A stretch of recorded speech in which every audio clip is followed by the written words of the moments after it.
Who I am পর্ব ২ আয়শা ইসলাম মনি ২ খণ্ড নিচে নেমে কারান অনায়াস ভঙ্গিতে চুলের গোছা একত্রিত করে নিপুণ হাতের আবার ব্যান্ডে বেঁধে ফেলল। রান্নাঘরে প্রবেশ করেই সে অ্যাপ্রন গায়ে চড়িয়ে কয়েকটি সতেজ সবজি বাছাই করল। ঠান্ডা পানি স্রোতে সেগুলো ধুয়ে নিল। তারপর ছুরির ধার ঘষে নিয়ে চৌকস ও অভ্যস্ত হাতে নিপুণভাবে কাটতে শুরু করল। ঠিক তখনই অ্যারন তার পাশে এসে স্থির দাঁড়াল। যান্ত্রিক কণ্ঠে উচ্চারণ করল, how can I help you? একে কারান সামান্য মুখ তুলল। তুমি মীরার কাছে যাও, ওর সাথে কিছুক্ষণ গল্প করো। এমনটা বলে সে আবার কাজে মনোনিবেশ করল। রোবটটি বাক্য বিনিময়ের প্রয়োজন বোধ না করে নির্দেশ পালন করল। সিঁড়ি বেয়ে ওপরে উঠে গেল। মীরার কক্ষের দরজা অতিক্রম করতেই দেখল সে কপালে হাত রেখে শুয়ে আছে। তখন সমগ্র ঘর অনির্বচনীয় নিস্তব্ধতায় আচ্ছন্ন। জানালার ফাঁক গলে আসা ক্ষীণ আলো বিছানার চাদরে ছড়িয়ে পড়ছে। বাতাসে জানালার পর্দাগুলো পতপত করে দোল খাচ্ছিল। তবে মীরার দৃষ্টি সেখানে স্থির নয়, তার চেতনাবিন্দু অনির্দেশ্য শূন্যতায় নিমগ্ন। অ্যারন কিছুক্ষণ নিশ্চল দাঁড়িয়ে রইল, যেন তার অনস্তিত্বের মধ্যে দিয়ে মীরার চিন্তাস্রোতে কোনো বিঘ্ন না ঘটে। যান্ত্রিক হলেও অ্যারনের অভ্যন্তরে শীতল বুদ্ধিমত্তা প্রথিত। সে মানুষের মুখাবয়বের সূক্ষ্ম পরিবর্তন থেকে অনুভূতির স্পন্দন শনাক্ত করতে সক্ষম। হয়তো এই কারণেই কারান তাকে সঙ্গী হিসেবে বেছে নিয়েছে। কারানের আদেশ ছিল মীরার সাথে সংলাপের সূচনা করা। সে অনুসারে অ্যারন এবার স্পষ্ট স্বরে উচ্চারণ করল, হ্যালো হ্যালো। চেনা শ্বাস শুনে মীরা ধীরে ধীরে কপাল থেকে হাত সরিয়ে উঠে বসল। তার চোখে মুখে অস্থিরতা আর সংশয়ের রেখা স্পষ্ট বোঝা গেল। কোনো এক গভীর ভাবনা তার মনের অলিগলিতে নির্বিচারে হেঁটে বেড়াচ্ছে, আর ক্ষুদ্র ক্ষুদ্র কণা হয়ে কুড়ে কুড়ে খাচ্ছে তাকে। বলা বাহুল্য, সেই চিন্তার কেন্দ্রবিন্দু কারান। মানুষটাকে সে চেনে, অথচ কখনো কখনো মনে হয় সে এক ধাঁধার মতো পরিচিত হয়েও অচেনা। কেন এমন মনে হয়? নিশ্চয়ই কারণ আছে। কারানকে ঘিরে অসংখ্য প্রশ্নের জাল ছড়িয়ে আছে, যার উত্তর সে জানে না, কিংবা হয়তো সে জানে কিন্তু বিশ্বাস করতে চায় না। মীরা এক মুহূর্ত আনমনে অ্যারনের দিকে তাকিয়ে থাকল। তার যান্ত্রিক অবয়বে কোনো অভিব্যক্তি নেই, তবু মনে হয় সে যেন বোঝে মীরার দোলাচল, বোঝে সেই সমস্ত না বলা প্রশ্ন। একটু সময় নিল মীরা। বিভ্রান্তির চাদর সরিয়ে ঠোঁটে হালকা হাসি ফুটিয়ে বলল, হাই। অ্যারন প্রশ্ন করল, how can I help you? Mrs কারণ চৌধুরী। মিসেস কারণ চৌধুরী শব্দ তিনটি মীরার কানে বাজতেই ঠোঁটের কোণে এক ফালি লজ্জা মেশানো হাসি খেলে গেল। সারাদিন রাত তো সে এই মানুষটাকে নিয়েই ভাবে, তার প্রতিটি শ্বাসের সঙ্গেই কারান জড়িয়ে থাকে। কিন্তু যখন অন্য কারো মুখে নিজের পরিচয় এভাবে ধ্বনিত হয়, অনুভূতিটা একটু অন্যরকমই হয়, যেন অনামিকা প্রশান্তি এসে বুকে ঠাঁই নেয়। সে কয়েক মুহূর্ত রোবটটির দিকে গভীর দৃষ্টিতে তাকিয়ে থাকল। অ্যারনের চোখ ধাতব, কিন্তু সেখানে কি বুঝতে পারার ক্ষমতা রয়েছে? মীরা নরম স্বরে বলল, তুমি বাংলা বুঝো? ইয়াস। মীরা বুঝল রোবটটি অত্যন্ত উন্নত প্রযুক্তির ফল। এটি আমেরিকায় নির্মিত, স্বাভাবিকভাবেই বাংলা বোঝার কথা নয়, তবুও বোঝে। নিশ্চয়ই এর আবিষ্কারকের কোনো না কোনোভাবে বাঙালিদের সঙ্গে সংযোগ রয়েছে, নতুবা বাংলা ভাষার ফাংশন এতে সংযোজন করার প্রয়োজনই বা কেন হতো? হঠাৎই মীরার ভ্রু কুঁচকে উঠল। রোবটটি বাংলা বোঝে, তবে কি এটা কারানের সৃষ্টি? হতেও তো পারে, কারণ সে তো কারান সম্পর্কে তেমন কিছুই জানে না। মাঝে মাঝেই এমন উদ্ভট চিন্তা তার মনে উকি দেয়, কিন্তু এত বিশ্লেষণের প্রয়োজন কি? সরাসরি না হয় রোবটটিকে জিজ্ঞেস করা যাক, তবে আগে একে খানিকটা যাচাই করে নেওয়া দরকার। একটু থেমে মীরা প্রশ্ন করল, তুমি এখানে কত বছর ধরে আছো? 5 ইয়ার্স। মীরা দীর্ঘশ্বাস ফেলল। এবার তাকে সবচেয়ে গুরুত্বপূর্ণ প্রশ্নটি করতেই হবে, না হলে মনের অস্থিরতা কমবে না। গভীর মনোযোগে কিছুক্ষণ ভাবল সে, তারপর গম্ভীর কণ্ঠে বলল, তোমার ক্রিয়েটর কে? Scientist Emeka Okonkwo. নামটি শুনে মীরার কপালের মাঝখানে কয়েকটি সূক্ষ্ম ভাঁজ ফুটে উঠল। এমন নাম তো সে কখনো কারানের মুখে শোনেনি। মুহূর্তেই তার মনে সন্দেহের কুয়াশা ঘনীভূত হয়ে উঠল। ইনি কে? একের ফ্রেন্ড। মীরা কিছুক্ষণ চুপচাপ রইল। অদৃশ্য কোনো জট এক সূত্রে গাঁথার চেষ্টা করছিল। কারানের বন্ধু, নিশ্চয়ই সে আমেরিকান, তাই তো কারান তার কথা বলেনি। কিন্তু ফারহানের কথা তো বলেছে, এমেকার কথা কেন নয়? এর পেছনে কোনো বিশেষ কারণ লুকিয়ে নেই তো? মীরা হঠাৎই অজানা তাগিদে প্রশ্ন ছুড়ে দিল, কারানকে? রোবটটি নিশ্চুপ রইল। মীরা সামান্য ঝুঁকে এলো, কৌতূহল ভরা কণ্ঠে আবার জিজ্ঞেস করল, কারান কে? অ্যারন? তবুও কোনো প্রতিক্রিয়া নেই। মীরা ধীরে ধীরে সোজা হয়ে বসল। বুঝতে পারল যন্ত্রটির প্রোগ্রামে হয়তো সে উত্তর নেই, যা তার মনে জমে থাকা প্রশ্নের জট খুলতে পারে। এক দীর্ঘশ্বাস ফেলে নিজেই নিজেকে প্রশ্ন করল, আমি কি কারানকে নিয়ে অযথাই বেশি ভাবছি? অন্যদিকে কারান ইতোমধ্যেই রান্নার আয়োজন করে ফেলেছে। গ্যাসের চুলায় তেল গরম হতে না হতেই রসুন পেঁয়াজের খটখটে শব্দ চারপাশে ছড়িয়ে পড়ল। কারান দ্রুত ও নিখুঁত হাতে মাংসের টুকরোগুলো মশলার সাথে নেড়েচেড়ে নিয়ে ধীরে ধীরে স্টকে ঢেলে দিল। ফুটন্ত ঝোলের মশলাদার সুগন্ধ ঘরময় ছড়িয়ে পড়ল। সে আঙুলের ডগায় সামান্য তুলে নিয়ে মুখে পুরে স্বাদ পরখ করল। এমন সময় ফারহানের কল এলো। কারান হাত ধুয়ে ডাইনিংয়ের দিকে এগিয়ে ফোনটি কানে তুলল। ওপাশ থেকে ফারহানের উদ্বিগ্ন কণ্ঠ ভেসে এলো, ভাই তুই কি আমার কথা সিরিয়াসলি নিচ্ছিস না? কারান নির্লিপ্ত গলায় বলল, কোনো কথা? তুই আমেরিকা ছেড়ে দুবাই চলে আয়, আমার ভয় হচ্ছে। ইয়া। কারান ঠোঁটের কোণে মৃদু হাসল, তুই আমাকে নিয়ে আমার বউয়ের চেয়েও বেশি টেনশন করিস। এত চিন্তা করিস না, আমি ঠিক আছি। তোর বউয়ের থেকেও আমি তোকে বেশি চিনি, আমাদের ওই 19 বছরের বন্ধুত্ব, আর তোকে ছাড়া এসব সম্ভব না। তুই ফিরে আয়। কারান গম্ভীর মুখে বলল, আসবো। এমেকা কিছু জানিয়েছে? হ্যাঁ, এমেকা খুলিগুলো পরীক্ষা করেছে। রাসায়নিক বিশ্লেষণে কিছু গুরুত্বপূর্ণ তথ্য পাওয়া গেছে। প্রথমত, এগুলোর বয়স আনুমানিক 5 থেকে বসনিয়া ও হার্জেগোভিনা। পরিবর্তনযোগ্য চিহ্নগুলো বছরের মধ্যে হতে পারে, কারণ হাড়ের বৃদ্ধির হার এবং দাঁতের বিকাশ দেখে এটা অনুমান করা হয়েছে। এমনকি হাড়ের অম্লতা ও প্রোটিনের অবস্থা বিশ্লেষণ করে বোঝা গেছে এই শিশুদের মৃত্যু অনেক দিন আগেই হয়েছে।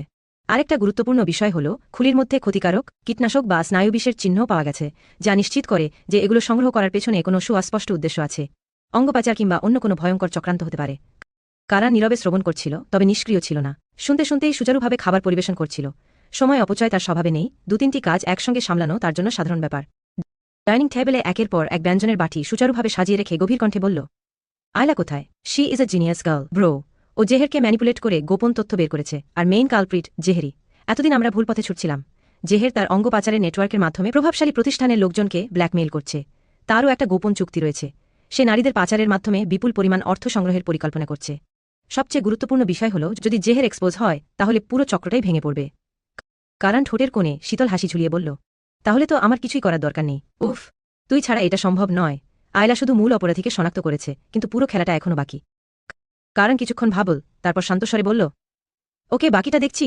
রাখছি ওকে ওকে ফোন কেটে দিয়ে কারণ দ্রুত সিঁড়ি বেয়ে ওপরে উঠে গেল সেখানে চিন্তার গভীরে নিমজ্জিত মীরা চুপচাপ বসে আছে কারণ এক দীর্ঘশ্বাস ছেড়ে তার দিকে তাকিয়ে বলল বউ মীরা কারণের কণ্ঠ শুনে পাশ ফিরে তাকাল রান্না শেষ আমাদের শিগগিরই বাংলাদেশ ফিরতে হবে বুঝেছ মীরা মাথা ঝাঁকাল কারণ মীরার পাশে এসে বসল মীরা তার দিকে এগিয়ে এসে তার চক্ষু পানে তাকিয়ে বলল তোমাকে আজ বেশ চিন্তিত দেখাচ্ছে কারণ দীর্ঘ নিঃশ্বাস ফেলল হ্যাঁ উদ্বেগ তাকে গ্রাস করছে এখনও কত কাজ পড়ে আছে অথচ মীরাকে তার একটুও বুঝতে দেওয়া চলে না কিন্তু সমস্ত দুশ্চিন্তার মাঝেও একটা প্রধান ভাবনা তার বুকের গভীরে ধাক্কা দেয় আর সেই ভাবনার কেন্দ্রবিন্দু মীরা আমি হারানোর ভয় পাই বলতে গিয়ে থেমে গেল কারণ মীরা ধীরে ধীরে তার মুখের কাছে এগিয়ে এলো তার নরম হাত কারণের বাম গালে রাখতেই উষ্ণতা ছড়িয়ে পড়ল কারণের চামড়ার গভীরে মীরা একটুখানি সামনে ঝুঁকল আস্তে করে বলল কি হারানোর কথা বলছ কারণ তার গালে রাখা মীরার হাতটা আলতো করে সামনে এনে আঙুলের ওপর এক আবেগময় চুম্বন এঁকে দিল মীরার অন্তর্গত অনুভূতির ঢেউ তীব্র হয়ে বুকের গভীরে আছড়ে পড়ছিল কারণের প্রতিটি স্পর্শেই সে অদ্ভুতভাবে কেঁপে ওঠে অজানা শিহরণ শিরা উপশিরায় ছড়িয়ে পড়ে তবে এই স্পর্শেই সমস্ত হতাশা সমস্ত সংশয় বিলীন হয়ে যায়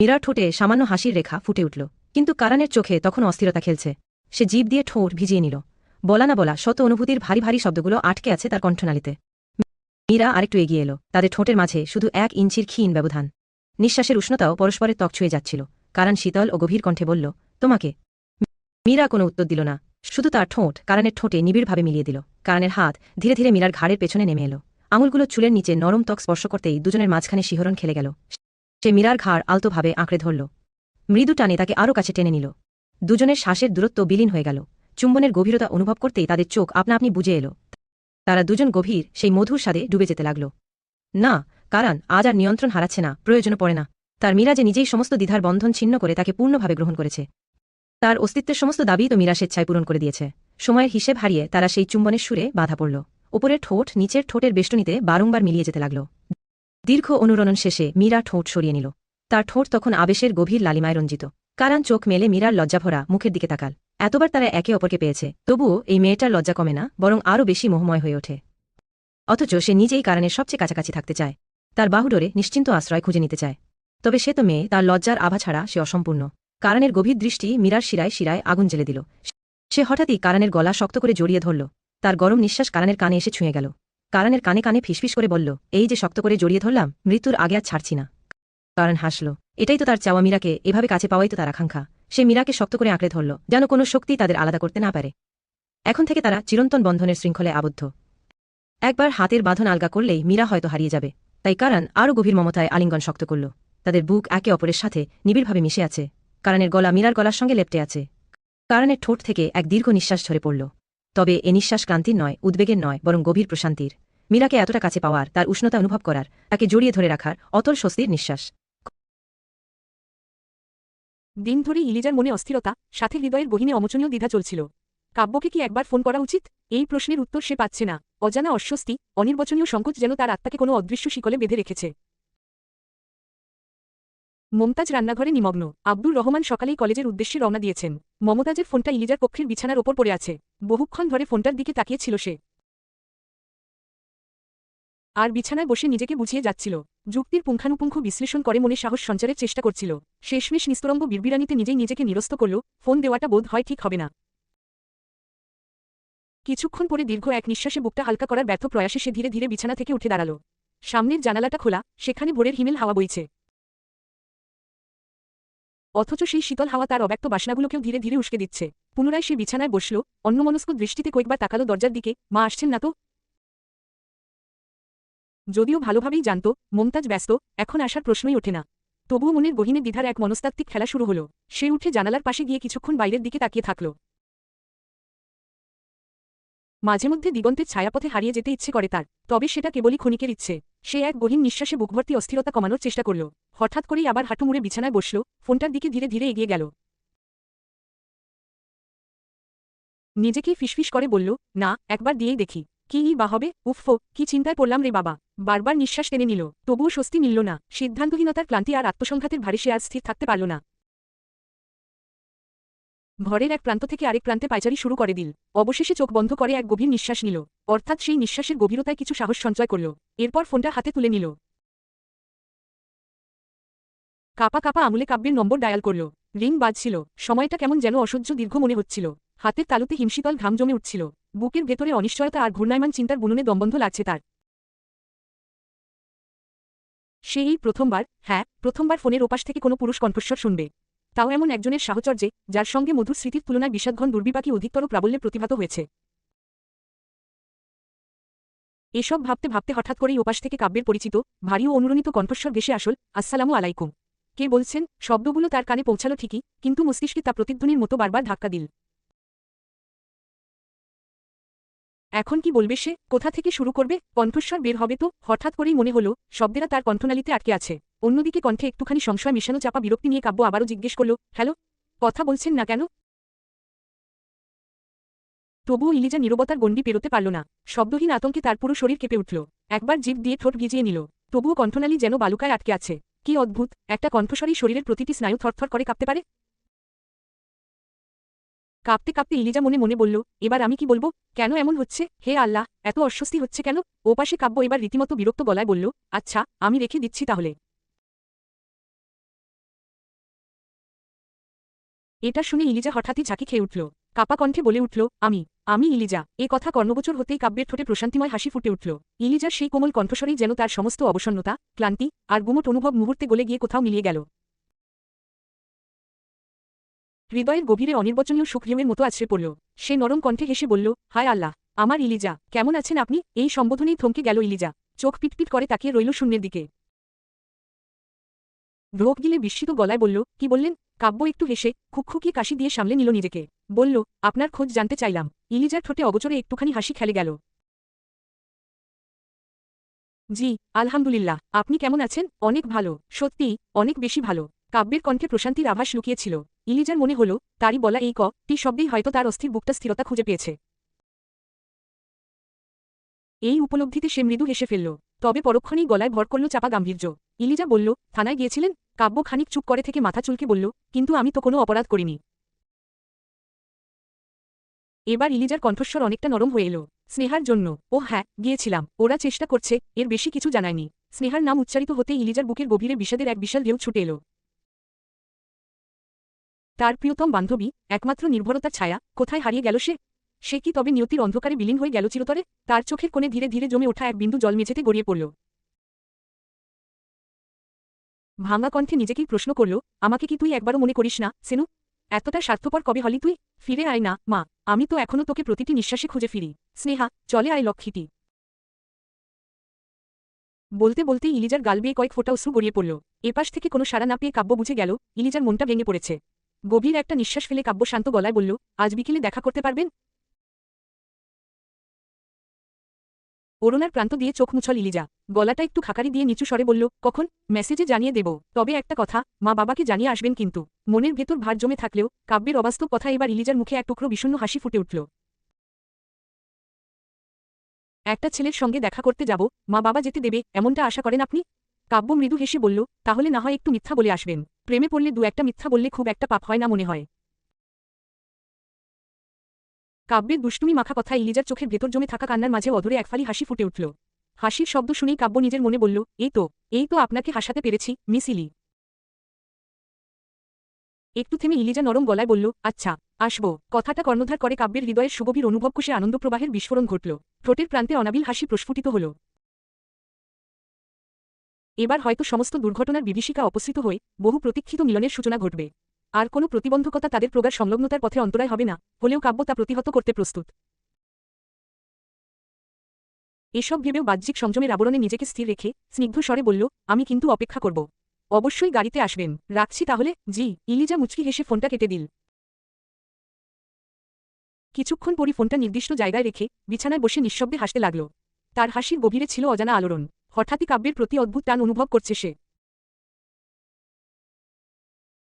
কি আশ্চর্য, একজন সম্পূর্ণ অচেনা ছেলের প্রতি এমন আকর্ষণ। কেন, কিসের এত টান? কে এই কাব্য? কেনই বা তার নাম উচ্চারণে এমন কোমলতা জেগে ওঠে মনে? পরিচয় নেই, তেমন জানেও না, তবুও কেন যেন মনে হচ্ছে সে অনেক চেনা, খুব আপন। এত মায়া কেন? ভাবনার ঘূর্ণিতে আবিষ্ট ইলিজা বিছানা ছেড়ে উঠে পড়ল। ধীর পায়ে এগিয়ে গিয়ে নিজের পড়ার টেবিলের সামনে চেয়ারে বসল। পেন্সিল বক্স খুলে একটা রঙিন পেন্সিল তুলে নিল। আঙুলের ফাঁকে ঘোরাতে লাগল সেটি। তার কল্পনার অনন্ত পটভূমিতে ভেসে আসছিল নানা দৃশ্য, নানা হাস্যোজ্জ্বল মুহূর্ত। মাঝে মাঝে নিজের অজান্তেই মুখে প্রশান্তির হাসি ফুটে উঠছিল। তবে পরক্ষণেই বাস্তবতার টানে অযথা ভাবনার রেশ কাটিয়ে নিজেকে সজাগ করল ইলিজা। সামনে রাখা চিত্রাঙ্কনের খাতা খুলে নিল। ফিসফিস করে উচ্চারণ করে লিখতে শুরু করল, মিস ইলি প্লাস্কা। এই মুহূর্তে পিছন থেকে মুমতাজ এসে হঠাৎ পিঠে একটা হালকা চাপড় দিয়ে বললেন, কানটা একদিন না উড়িয়ে দেই, দেখিস। কখন থেকে ডাকছি, শুনিস না নাকি? মায়ের হঠাৎ আঘাতে ইলিজা মাত্রাতিরিক্ত চমকে উঠে প্রায় চেয়ার থেকে পড়েই যাচ্ছিল। কিন্তু মুমতাজ চেয়ারটা ধরে বললেন, হ্যাঁ, এবার চেয়ারের সঙ্গে নিজের পাটাও ভেঙে ফেল। ইলিজা তড়িঘড়ি খাতাটা বন্ধ করে উঠে দাঁড়িয়ে বলল, তুমি কখন আসলে? আর তোমার কাছে তো তোমার মেয়ের থেকে চেয়ার দামি বেশি। যাও যাও, আর ভালোবাসা দেখাতে হবে না। মমতাজের চোখে মুখে গম্ভীর ভাব থাকলেও ঠোঁটে লুকানো হাসিটা ধরা পড়ল। হলো, কতক্ষণ ধরে খাওয়ার জন্য ডাকছি। কি করছিলি বলতো? প্রশ্ন শুনে ইলিজা এক মুহূর্ত থমকে গেল, কি বলবে ভাবল। তারপর একটু হাসি মুখে বলল, পড়ছিলাম মা, সত্যি পড়ছিলাম। মমতাজ জানালার দিকে তাকিয়ে থেকে ঠাট্টার স্বরে বললেন, আজ সূর্য কোন দিক থেকে উঠেছে? আমার পাজি মেয়েটা পড়তে বসেছে, এটাও বিশ্বাস করতে হবে এখন? ইলিজা মুখ বেঁকিয়ে চোখ ঘুরিয়ে বলল, সবসময় পাজি বলবে না তো। আমি এখন ছোট নেই, বুঝলে? এই বলে সে শটান ঘর থেকে বেরিয়ে গেল। ওর এমন ছটফটে বেরিয়ে যাওয়া দেখে মুমতাজ হেসে ফেললেন। তারপর একা একা বললেন, পাজি হলেও আমার মেয়েটার জন্যই এই ঘরটায় এখনো প্রাণ আছে। মিরুটা থাকলে জানি না কতটা দুষ্টুমিই করত। আচ্ছা, কেমন আছে আমার পরিটা? কতদিন দেখি না। না, আর সহ্য হচ্ছে না, এবার ওকে আসতে বলতেই হবে। এসব চিন্তায় বিমর্ষ হয়ে মুমতাজ এক দীর্ঘশ্বাসে বুক হালকা করলেন। চোখের কোণে একফোঁটা আর্দ্রতা জমে উঠল। অতঃপর আহারের উদ্দেশ্যে ধীরপায় নিচে নেমে এলেন। অন্তরে গুমরে ওঠা অসংখ্য ব্যথা, স্মৃতির বিষম ক্ষরণ ও উদ্বিগ্নতা, সব মিলিয়ে ভারাক্রান্ত অবস্থা। জানে মেয়েটি পরের বাড়িতে নিরাপদ ও স্বাচ্ছন্দ্যে রয়েছে, তবুও মাতৃত্বের অন্তঃস্থ নীরব বেদনা যেন প্রতিনিয়ত বুকের গভীরে অদৃশ্য শূন্যতার দহন সৃষ্টি করে। Underscore underscore underscore underscore underscore underscore underscore. ভোরের প্রথম রোদের কিরণ মাঠের ঘাস ছুঁয়ে নিঃশব্দে নতুন দিনের আরম্ভ জানান দিচ্ছে। ঘরের ভেতরেও জানালার কাঠের ফাঁক দিয়ে সূর্যের হালকা আলো আলতারাঙা বিছানার চাদরে ছায়া ফেলেছে। জানালার পাশে বিছানায় বসে ফাতিমা আর তারান্নুম ব্যস্ত হাতে শাড়ি গুছাচ্ছিল। গৃহস্থালীর রেওয়াজমাফিক সকালে উঠেই কাজে মন দেয় মেয়েরা। এই তো সবেমাত্র দিন শুরু হয়েছে, অথচ হাতে কাজ জমে আছে অনেক অনেক। ফাতিমা একপাশে ভাঁজ করা শাড়ি স্তূপ রেখে মৃদু হাসি হেসে বললেন, ফারহানের লগে কথা কওয়াইল কারান। বড্ড ভালো ছেলে, বড়গো কেমনে সম্মান দিয়া কথা কইতে হয়, কেমনে আপন কইরা নিতে হয়, ভালোই জানে। কথার মধ্যে রসেরও অভাব নাই, ভদ্রতাও আছে। ফারহানের নাম শুনতাই তারান্নুমের মুখটা যেন ধীরে ধীরে পলাশফুলের মতো লাল হয়ে উঠল। বুকের ভেতরটা কেমন যেন খচখচ করে উঠল। কতটুকু সময়ই বা হল পরিচয়ের, অথচ মনে হয় সে তাকে বহু কাল থেকে চেনে। আর দিন পরেই হয়তো নতুন এক সম্পর্কের বন্ধনে আবদ্ধ হবে তারা। বিয়ের পর সংসার হবে, নিজের ছোট্ট একটা জগৎ হবে, যেখানে থাকবে শুধু তারা দুজন। এই ভান্নাতেই তারান্নুমের চোখ চোকমক করে উঠল, মাথাটা নুয়ে এলো। ঠোঁটের কোণে অজান্তেই একটুখানি লাজুক হাসি খেলে গেল। ফাতিমা তার মেয়ের মুখের পরিবর্তন লক্ষ্য করে হালকা হেসে বললেন, ওর বাপমা তো আগেই রাজি। এখন আমগো অনুমতির লাইগা বইসা আছে ছেলেটা। শাড়ির এক একটা ভাজে নিপুণতা রেখে কথা বলছিলেন ফাতিমা। একটু পর গুছিয়ে রাখা শাড়িখানা একপাশে সরিয়ে রাখলেন। মুখে হালকা প্রশান্ত হাসি ঝুলিয়ে পরম মনোযোগে আরেকটি শাড়ি গুছানোর নিমিত্তে তুলে নিলেন। অথচ তারান্নুম যেন বাস্তবতা থেকে বিস্মৃত হয়ে গেছে। সে আর কিছুই শুনছে না, শুনলেও তা যেন অস্পষ্ট গুঞ্জনের মতো কানে এসে মিলিয়ে যাচ্ছে। সে বিলীন হয়ে গেছে নিজস্ব এক ধূসর স্বপ্নলোকের অতল গহ্বরে, সেখানে সে আর ফারহান দুজনের চোখে চোখ রেখে পাশাপাশি হেঁটে চলেছে, আর রোমাঞ্চকর কথোপকথন করছে। এদিকে ফাতিমা তো অবিরাম বাক্প্রবাহে নিজেকে ব্যস্ত রেখেছেন। ফাতিমা বললেন, ভাবলাম মারে একবার কইয়া দেহি, ছেলেটারে আমার বেশ পছন্দ হইছে। তারান্নুম কোনো উত্তর দিল না। গুটি গুটি হাতে শাড়ির ভাঁজ ঠিক করতে করতে হঠাৎ ভুল করে ফাতিমার কোলে ভাঁজ করা শাড়িটা রাখল। ফাতিমা ভ্রু কুচকে তাকালেন, বললেন, ওই মাইয়া, মন কোন দিকে? তারান্নুম তবুও নিশ্চুপ। কারণ হৃদয়ের অন্তঃস্থলে প্রেমের অনির্বচনীয় বাসন্তিক ঝঙ্কার ধ্বনিত হচ্ছে, যে এখন অন্য এক গ্রহে হারিয়ে গেছে, যেখানে আকাশেও ফারহানের নাম লেখা আছে। মনে মনে হাসছে সে। তার মন কি আর এই জাগতিক বাস্তবতায় নিবন্ধ? সে তো ভবিষ্যতের সম্ভাব্যতা নিয়ে মগ্ন। খান পরিবারে একজন সম্মানিত গৃহিণী রূপে নিজেকে কল্পনায় প্রত্যক্ষ করছে। ফারহান কবে এসে বলবে, এবার চলো তোমাকে বিয়ে করে ঘরে তুলি। অনেক তো অন্যের বাড়িতে থাকলে গোবরচারিণী। আরও কত প্রলোভনমূলক মধুর বাক্য বর্ষণ করবে সে। প্রেমকৌশলে ফারহান তো চিরকালই চাতুর্যময়। আর যেখানে হৃদয়ের অভিষেকপ্রাপ্ত রানী তারান্নুম, সেখানে তার বাক্যতাও দ্বিগুণ প্রখর হয়ে ওঠে। এদিকে ফাতিমা বিস্ময়বিস্মৃত দৃষ্টিতে কিছুক্ষণ মেয়ের বিমুগ্ধ মুখের দিকে তাকিয়ে রইলেন। তারপর এক দীর্ঘ ক্লান্ত নিঃশ্বাস ফেলে বিরক্ত ভঙ্গিতে তার গায়ে ধাক্কা দিয়ে ধমক দিয়ে বললেন, ওই ছেমরি। তখনই তারান্নুমের আনন্দর্ত চৈতন্যে প্রবল আঘাত হানল। সকালের স্বপ্নীল তন্দ্রাচ্ছন্নতার মধ্যে কেউ যদি হঠাৎ বরফশীতল জল মুখে ঢেলে দেয়, তখন যে অনুভূতি হয়, ফাতিমার ধাক্কায় তার মধ্যে তেমনি এক প্রকম্পিত অনুভূতির জন্ম হল। বিস্ময় অভিভূত হয়ে তখনও ভ্রান্ত বিভ্রম থেকে পুরোপুরি মুক্ত না হয়ে সে থরথর কণ্ঠে বলল, কি হইছে মা? ফাতিমা চোখ পাকিয়ে বললেন, তোয়ার মাথা আর আমার ঘাড় হইছে। জলদি কইরা শাড়িগুলান গুছাইয়া আলমারিতে ঢুকাইয়া রাখো, আমি রান্নার দিকে গেলাম। তারান্নুম তখন মাথা নিচু করে শাড়ির ভাঁজে হাত চালাতে লাগল। ফাতিমা একটি ভাঁজ করা শাড়ি বিছানার পাশে গুছিয়ে রেখে উঠে দাঁড়ালেন। একটা ঝাড়া দিয়ে পরনের কুচকানো কাপড়টা সোজা করে নিলেন। তারপর তারান্নুমের দিকে একবার চেয়ে নাক ফুলিয়ে চলে গেলেন। ফাতিমার প্রস্থান করা মাত্র তারান্নুম মন খারাপ করে শাড়ি ভাঁজ করতে করতে বলল, সবাই শুধু আমার লগেই পারে, আমি ফ্রিতে গালি খাই। সব দোষ ফয়সাইল্লার পোলার। উনি যদি আগেই বিয়ে কইরা নিত, তাইলে তো এত কথা শুনতে হইতো না আমার। কথা বলার মাঝপথেই হঠাৎ টুন করে মোবাইলের ক্ষীণ শব্দটা ছড়িয়ে পড়ল ঘরের নিস্তব্ধতায়। তারান্নুম ভ্রু কুচকে সামান্য বিরক্তি ভরে পাশ ফিরে তাকালো। ফোনটা হাতে তুলে স্ক্রিনে চোখ ফেলতেই দৃষ্টি স্থির হয়ে গেল। ফারহানের নামটা উজ্জ্বলভাবে জ্বলছে। এক মুহূর্তে বুকের গভীরে অজানা আলোড়ন বয়ে গেল। একটা অস্থির ধুকপুকুনি যেন হৃৎস্পন্দন ছাপিয়ে স্নায়ুতন্ত্রে ছড়িয়ে পড়ল। সে তাড়াতাড়ি মেসেজটা খুলে পড়তে শুরু করল। মাই ডিয়ার গর্বচারিণী, খুব ভালো আছেন বুঝি? আমাকে তো বলেই গেছো, কুইন। তারান্নুম মোবাইল ফোনের বার্তাটি পড়তে পড়তে ঠোঁটে অপ্রকাশিত তৃপ্তির রেখা টেনে দিল। এই তো শ্বাসপ্রশ্বাসের ভিড়ে এতক্ষণে অন্তর্জগৎ কিছুটা স্থির হল। মনের অন্তঃস্থল থেকে উচ্চারিত করল, তাই তো, আপনারে তো একটুও মনে পড়ে না আমার, অথচ 24 ঘন্টা আপনার নামটাই জপি। তারপর হেসে আবার পড়তে আরম্ভ করল, বেশি ভালো থাকবেন না, খুব শিগগিরই আপনার ফয়সাইল্লার পোলা হাজির হবে। তখন এটা সেটা বলে পালিয়েও লাভ নেই, ঘরে তুলে এনে বুকের মধ্যে জড়িয়ে ধরে রাখব, এক সেকেন্ডও ছাড় দেব না। বার্তাটি পড়ার পর তারান্নুমের গালদুটি লালাভ হয়ে উঠল।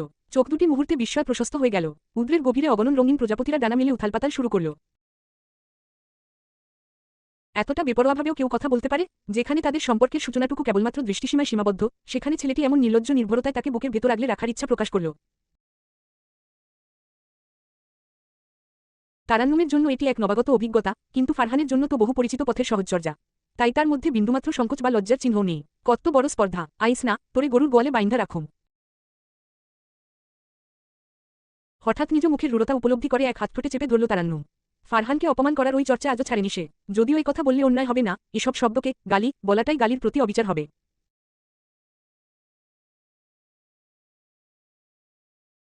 তারান্নুম আবার মেসেজের শেষাংশ পড়তে শুরু করল, ভেবেছিলাম আমার কুইন অনেক আপডেটেড, আমার আগেই আমাকে বলবে, কিন্তু আফসোস, তার মুখ থেকে ভালোবাসি শব্দটা শুনতে গেলে আমাকে আরও 2 যুগ অপেক্ষা করতে হবে বুঝলাম। আমার আবার ধৈর্যের ধও নেই, তাই আর অপেক্ষা করতে পারছি না, গোবরচারিণী। If love were a melody, you do be my sweetest song. If love were a journey, I do walk it only with you. I love you beyond words. Will you let me love you forever? এমন আকস্মিক প্রস্তাবে তার হৃৎস্পন্দন অনিয়মিত হয়ে উঠল। বুকের গভীরে যেন তুষারশীতল প্রবাহ বয়ে যেতে লাগল। ফারহান এভাবে সরাসরি প্রণয় প্রকাশ করবে, তা কখনো কল্পনাতেও আনেনি সে। কি বলবে এখন? এত লজ্জা কোথায় চাপবে? ইস, এভাবে প্রকাশ না করলেও তো পারত। এখন তো তার গলার স্বরটাই স্তব্ধ হয়ে গেছে। ঠিক তখনই ফারহানের পক্ষ থেকে আবার একটি মেসেজ এলো, ব্যাপারটা কি? কুইনের কি প্রপোজালটা ভালো লাগেনি? তারান্নুম নির্নিমেষ দৃষ্টিতে ফোনের পর্দার দিকে তাকিয়ে রইল, কিন্তু কোনো প্রতিক্রিয়া জানালো না। তবে হঠাৎ ভিডিও কলের রিংটোন বেজে উঠল। বিছানা থেকে ফোনটা হাতে নিয়ে উঠে দাঁড়ালো তারান্নুম, কিন্তু উত্তেজনায় কাঁপতে থাকা হাত থেকে ফোনটা হঠাৎই মেঝেতে ছিটকে পড়ে গেল। সে তড়িঘড়ি করে ফোনটা তুলে দেখল, স্ক্রিনে ফাটল ধরেছে। মুখ বেঁকিয়ে বিড়বিড় করল, এই লোকটা ফোন করলেই কিছু না কিছু ঝামেলা হইবেই। একটি গভীর নিঃশ্বাস ফেলে ফোন রিসিভ করল সে। উল্টোদিকে ফারহান গম্ভীর স্বরে বলল, এত দেরি কেন কুইন? বুঝতে পারো না আমি ওয়েট করছিলাম? তারান্নুম চোখ ছোট করে উত্তর দিল, আপনি সবসময় ভিডিও কল দেন কেন? তোমার লজ্জায় রক্তাভ মুখটা দেখতে চাই যে। একে তো ফারহান হঠাৎ করেই বিবাহ প্রস্তাব দিয়ে বসেছে, তার ওপর এই বাক্যটি শুনে তারান্নুমের লজ্জাসীমা ছাড়িয়ে রক্তিম মুখাবয়বে বিস্তার লাভ করেছে। ওড়নাটি তড়িঘড়ি মুখে টেনে নিয়ে মুখশ্রী ঢেকে বলল, এইবার দেখেন। ফারহান হেসে কপাল কুঁচকে বলল, এভাবে অত্যাচার করলে কিন্তু চুমু দিয়ে ফেলব, কুইন। তারান্নুম তৎক্ষণাৎ ওড়না সরিয়ে ফেলল। রোষে মুখাবয়ব ক্ষুব্ধ হয়ে উঠল। সরস্বরে বলল, অসভ্য, নির্লজ্জ, বেহা পুরুষ। একে তো হুট করে প্রপোজাল দিচ্ছে, আবার আইছে চুমু খাইবে। তোমাকে রান্না করে হাঁসের মাংস খাওয়াবো আমি, তারপর অ্যালার্জিতে চুলকাবে, তখন খেলাটা বুঝবা। ফারহান চুলে অস্থিরভাবে হাত বুলিয়ে কৌতুকমিশ্রিত হাসি ছড়িয়ে নেশালো গলায় বলল, পরের বার এমন শাস্তি দিলেই হবে, বেবি। তোমার হাতের রান্না খেয়ে অ্যালার্জির টর্চারও সহ্য করতে রাজি আমি। আর আরেকবার তোমাকে বলো, যান। তারান্নুম মুহূর্তে রসতর্কতায় জিহ্বা কেটে বিব্রতবোধে চোখ নামিয়ে ফেলল। আর তাতে ফারহানের হাসি আরও বেশি উজ্জ্বল হয়ে উঠল। বলল, আর তোমাকে কে বলল যে আমি প্রপোজাল দিয়েছি? আমার আইডি হ্যাক হয়েছে, হয়তো তারা কোনো উল্টোপাল্টা মেসেজ পাঠিয়ে দিয়েছে তোমাকে।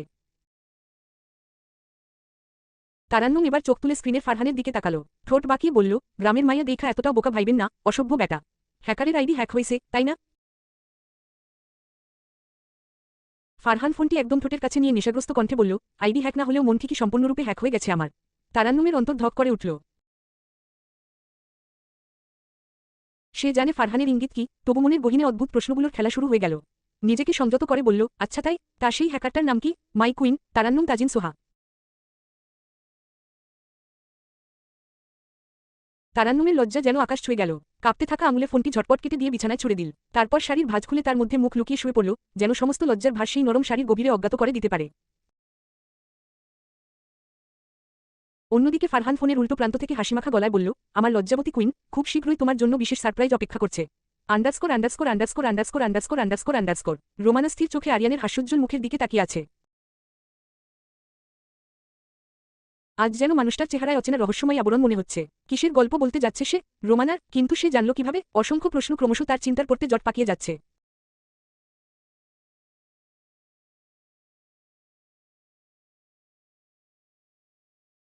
আরিয়ান কোমল হাসি ছড়িয়ে বলল, এক দেশে এক সাধারণ রাজা ছিল। তার ছিল 3 কন্যা, যাদের তিনি পরম যত্নে রাজকন্যা করে গড়ে তুলেছিলেন। তাদের জীবনে কোনো অভাব রাখেননি, এমনকি মার্শাল আর্ট শেখাতেও কার্পণ্য করেননি। তাছাড়া ড্রাইভিং শেখানো, সাঁতার শেখানো, মোবাইল ব্যাংকিং ব্যবহার, পাসপোর্ট ভিসা আবেদন, ইলেকট্রিক সুইচ মিটার বোঝানো কিংবা গুগল ম্যাপ ব্যবহার, সবই নিজ হাতে শিখিয়েছেন তিনি, যেন মেয়েগুলো জীবন নামের যাত্রাপথে একা হলেও পথ ভুল না করে। যদিও বড় কন্যা এসবে বিশেষ আগ্রহ দেখায়নি, তবে মেজ কন্যা প্রতিটি শিক্ষা, প্রতিটি কৌশল শোষণ করেছে। তার বড় কন্যা ছিল শ্যাম্বনা, কিন্তু রূপের বাহ্যিক সীমারেখার চেয়েও তার খিটখিটে স্বভাব প্রকট ছিল বেশি। মেজকন্যা ছিল ঝড়ের মতো চঞ্চল, সাগরের মতো গভীর, আর দুঃসাহসী। তার রূপের বিবরণ শব্দে বেঁধে রাখা অসম্ভব। তার নিখুঁত চেহারায় এক বিন্দু দাগ পড়লেও তার বাবা ব্যাকুল হয়ে নিজ হাতে মলম নিয়ে আসতেন। এমনকি কাজ করে যেন মেয়ের চেহারায় বা শরীরে কোনো আঘাত না লাগে বা সৌন্দর্য এতটুকু পরিমাণ নষ্ট না হয়, তাই কাজও করতে দিতেন না। কিন্তু মেজকন্যা এসবে পরোয়া না করে বরাবরই বাবা মায়ের সাহায্য করে যেত। মায়ের সাথে হাতে হাতে রান্নার কাজ এগিয়ে দেওয়া, ঘর পরিষ্কার রাখা কিংবা মাকে সবজি কাটাকাটিতে সে জোর করেই এগিয়ে যেত।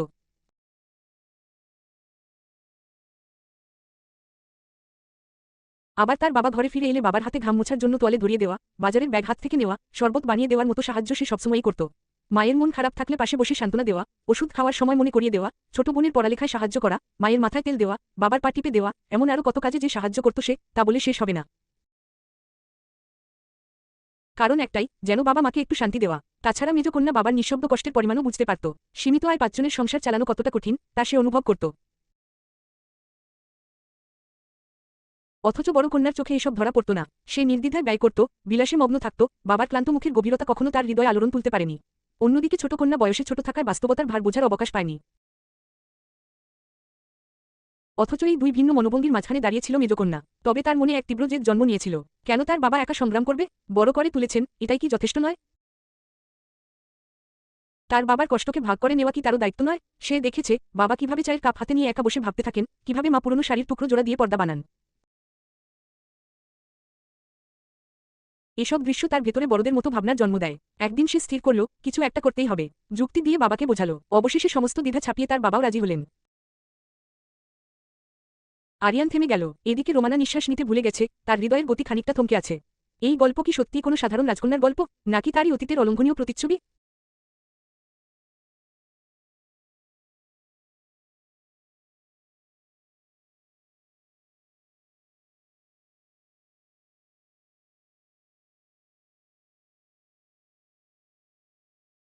আজ যেন হৃদয়ের গহীন কোণে জমে থাকা অনুভূতির দরজা খুলে গেছে। কিন্তু সে কিছুই বলল না। আরিয়ান এবার গম্ভীর কণ্ঠে বলতে লাগল, পরে রাজকন্যা রাজপ্রাসাদের অলস বিলাস ছেড়ে এক বাড়ি থেকে অন্য বাড়িতে শিশুদের হাতে জ্ঞানের আলো তুলে দেওয়ার ব্রত নিল। কিন্তু সেই পবিত্র প্রয়াসও একদিন কলুষিত হতে বসল। তারই এক ছাত্র, যে কিনা বয়সে কেবল নবম শ্রেণীর, তার প্রতি লোভাতুর দৃষ্টি ফেলল। সে কুৎসিত ইঙ্গিতে টাকার অঙ্ক বাড়ানোর লোভ দেখিয়ে তার শরীর দাবি করল। যা শুনে রাজকন্যার শিরদাঁড়া বেয়ে তীব্র শীতল স্রোত বয়ে গেল, অথচ রক্তে তখন ধিকি ধিকি আগুন জ্বলছিল। চোখমুখে এতটাই প্রবল রাগ বিরাজ করল যে ছেলেটাকে পারলে ওখানেই সে তারা চিহ্ন ন করে ফেলত। অন্যায় কখনোই তার কাছে আপোষযোগ্য ছিল না, তাই সে এক মুহূর্তও দেরি করল না। সোজাসুজি সেই ছেলের অভিভাবকদের কদর্যতার কথা জানিয়ে দিল। কিন্তু তারা শুনতে নারাজ, তাদের চোখে তাদের সন্তান নিষ্পাপ। রাজকন্যা বুঝতে পারল এই নোংরামির শেকড় আরও গভীরে প্রথিত, তাই সে ভিন্ন পরিকল্পনা করল। পরদিন ঠিক আগের দিনের মতোই সেই ছেলেটিকে পড়াতে গেল, কিন্তু ছেলেটির চোখের দৃষ্টি আগের মতোই তীক্ষ্ণ ও বিষাক্ত ছিল। রাজকন্যা এবার চুপ থাকল না, শান্ত স্বরে জিজ্ঞেস করল, কি চাও তুমি? ছেলেটি কুৎসিত হাসি দিয়ে বলল, ইউর বডি, বেবি। ব্যাস, আর এক মুহূর্ত অপেক্ষা করল না রাজকন্যা। হাতে ধরা কলমটা নিমেষেই ছেলেটির চোখে বিদ্ধ করল। ঘরটা মুহূর্তেই চিৎকারে কেঁপে উঠল, ছেলেটির চোখ থেকে দরদর করে রতারা চিহ্ন তো ঝরতে থাকল। পলকেই চারপাশে ছুটোছুটি শোরগোল বেঁধে গেল। রাজকন্যাকে ছেলের পরিবার পাকড়াও করল। আইন ডাকা হলে ক্ষণিকের মধ্যে পুলিশ চলে এলো, কিন্তু রাজকন্যা নির্বিকার, তার চোখে ভয় নেই, নেই কোনো অনুশোচনা। পুলিশ যখন তাকে নিজে সাফাই গাওয়ার সুযোগ দিল, সে তখনও চুপ রইল। শুধু শান্তভাবে তার ফোন বের করে রেকর্ড চালু করল। ছেলেটার সেই কথোপকথন প্রতিধ্বনিত হতে থাকল। তৎক্ষণাৎ ঘরের একদিকে ছেলেটার কান্নার রোল পড়ে গেল। সে ক্ষমা চাইল, অনুরোধ করে বলল, extremely sorry ma'am, please ma'am, আমি আর কখনো করব না। আমি জেলে যেতে চাই না ma'am, ma'am sorry ma'am, please বাঁচান। রাজকন্যা এবার কেবল একটি কথা বলল, অন্যায়ের সামনে নত হওয়ার শিক্ষা আমার বাবা আমাকে দেননি। ছেলেটাকে জেলে নিয়ে যাওয়া হলো। একদিন দুপুরবেলা শহরের লোকাল বাসে রাজকন্যা দাঁড়িয়েছিল। তার হাতে একটা বই ধরা। সে মাথা নিচু করে বইটা পড়ছিল। বাসটা গাদাগাদিতে ঠাসা, তার জন্য হ্যান্ডেলে ঝুলে থাকা প্রায় অসম্ভব হয়ে পড়েছিল। কিন্তু তাও কোনোরকমে সে হ্যান্ডেল ধরে দাঁড়িয়েছিল। তবে তার পাশেই দাঁড়িয়ে থাকা এক মধ্যবয়সী লোক আচমকা গায়ের সঙ্গে ঘষাঘষি করতে লাগল। প্রথমে সে ভেবেছিল দুর্ঘটনা, কিন্তু লোকটার হাত যখন দ্বিতীয়বার কোমরের কাছে ধরা পড়ল, তখন আর ভুল করল না রাজকন্যা।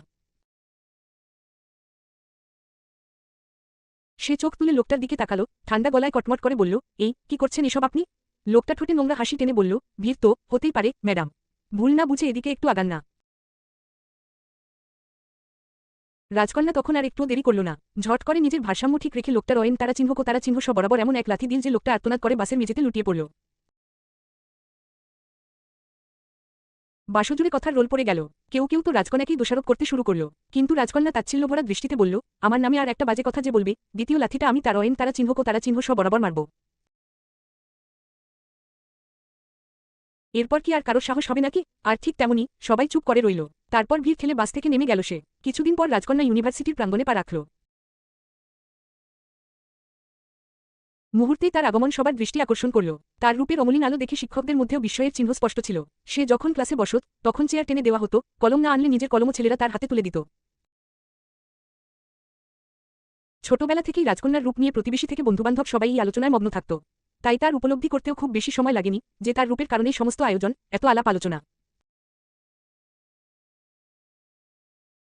এসব নিয়ে রাজকন্যাও খুশিই হতো। প্রতিদিনই যুবকেরা তাকে বিভিন্ন উপায়ে বিভিন্ন জায়গার প্রস্তাব দিতে শুরু করল।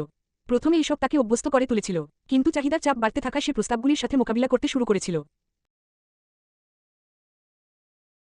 যুবকেরা বারবার তার পরিবারের কাছে বিয়ের প্রস্তাব পাঠিয়েছিল, তবে রাজকন্যা তখন পবিত্র আত্মবিশ্বাসে স্থির ছিল। তার মন তখন বিয়েতে আশ্রিত ছিল না। সে চেয়েছিল নিজ পায়ে দাঁড়াবে, তারপর বাবাকে একটু স্বস্তি দিবে।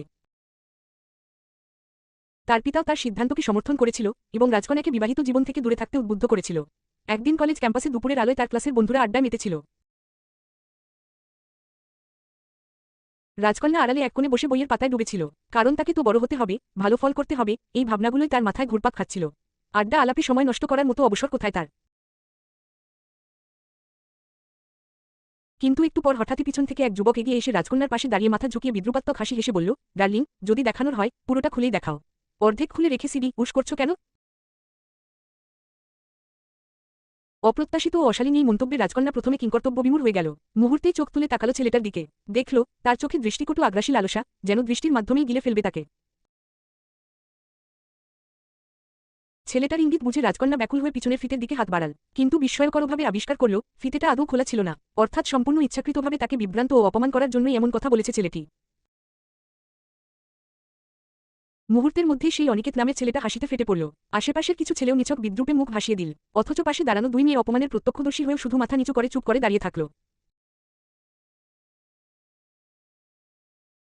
কিন্তু রাজকন্যা ধীরে ধীরে ছেলেটির সামনে গিয়ে দাঁড়ালো।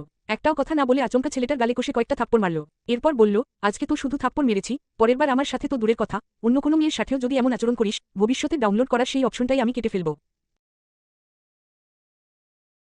এরপর সে মাথা উঁচু করে সামনে হেঁটে চলে গেল। চারপাশের ছেলেগুলো চোখে চোখে বলল, রূপের সঙ্গে তেজরা, কম্বিনেশনটা কিন্তু মারাত্মক। এয়ার ইউনিভার্সিটির 3য় বর্ষ চলে।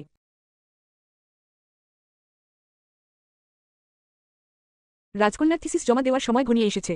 গাইড হিসেবে যিনি ছিলেন তিনি বারবার তার কাজের ভুল ধরছিলেন। একদিন ডেকে বললেন, তোমার প্রজেক্টের মান ভালো না, তবে যদি সময় বের করো একসাথে কোথাও বসে একটু আলোচনা করে দেখব। তার চোখের অশোভন ইঙ্গিত, কথার ঘোলা ভাষা রাজকন্যা ঠিকই ধরতে পারল। রাজকন্যা শান্ত গলায় হেসে বলল, ঠিক আছে স্যার, দেখা হবে। পরদিন সোজা ডিপার্টমেন্ট হেডের অফিসে হাজির হয়ে নিজের মোবাইল থেকে আগের দিনের রেকর্ড চালিয়ে দিল। রেকর্ড শুনে অফিস রুমে স্তব্ধতা বিরাজ করল। রাজকন্যা তখন সেই শিক্ষকের সামনে দাঁড়িয়ে বলল, আমি সবাইকে সারপ্রাইজ করতে পছন্দ করি স্যার। লোকটা তার দিকে কটমট করে তাকিয়েছিল, কিন্তু লাভ কিছুই করতে পারল না। সেদিন থেকে সেই শিক্ষকের ক্লাস বাতিল হল এবং বাকি মেয়েদের চোখে রাজকন্যা একটা প্রতিরোধের প্রতীক হয়ে উঠল। অর্থাৎ সে বরাবরই অন্যায়ের বিরুদ্ধে প্রতিবাদ করে চলেছে। আর এতে সে সবসময়ই খুশি হতো। তার মতে এগুলো এক একটা মিশন, আর সে প্রতিটি মিশনে জয়ী হচ্ছে। কিন্তু রাজকন্যার এই শীতল আনন্দ খুব বেশি দিন স্থায়ী হল না। একদিন সে যখন ইউনিভার্সিটির প্রাঙ্গণে চলছিল, হঠাৎই তার সামনে সেই ক্যাম্পাসের সবথেকে সুদর্শন ছেলে দাঁড়িয়ে গেল। চোখে অদ্ভুত উজ্জ্বলতা আর ঠোঁটে হালকা হাসি নিয়ে সোজা প্রস্তাব দিল, would you let your heart be mine, princess? রাজকন্যার মনে তখন অদৃশ্য ঝড় বয়ে গেল। গোপনে সেও ছেলেটার প্রতি আকৃষ্ট ছিল, কিন্তু সেই অনুভূতির স্বর কখনো শব্দে প্রকাশ হয়ে ওঠেনি। এটা তার অহংকার নয়, তবে তার আত্মসম্মান ছিল প্রবল। তাই ছেলেটা যখন তার ভালোবাসার কথা জানায়, রাজকন্যা তাকে প্রত্যাখ্যান করে। কিন্তু ছেলেটা হাল ছাড়ার পাত্র নয়। দিনের পর দিন তার ভালোবাসা প্রকাশ করতে নানা চেষ্টা করত, ফুল দিয়ে, রাজপথে গাড়ি থামিয়ে তার প্রতীক্ষায় দাঁড়িয়ে থাকত। রাজকন্যা প্রতিবারই সেই চেষ্টাগুলোকে নীরবে উপেক্ষা করত। একদিন ছেলেটা রাজকন্যার জানালার নিচে দাঁড়িয়ে তার প্রিয় গান গেয়ে ওঠে। কিন্তু রাজকন্যা এমন ভাব দেখালো যেন তার এসব পছন্দ না, তাই সে জানালা আটকে দিয়ে ঘরে চলে গেল।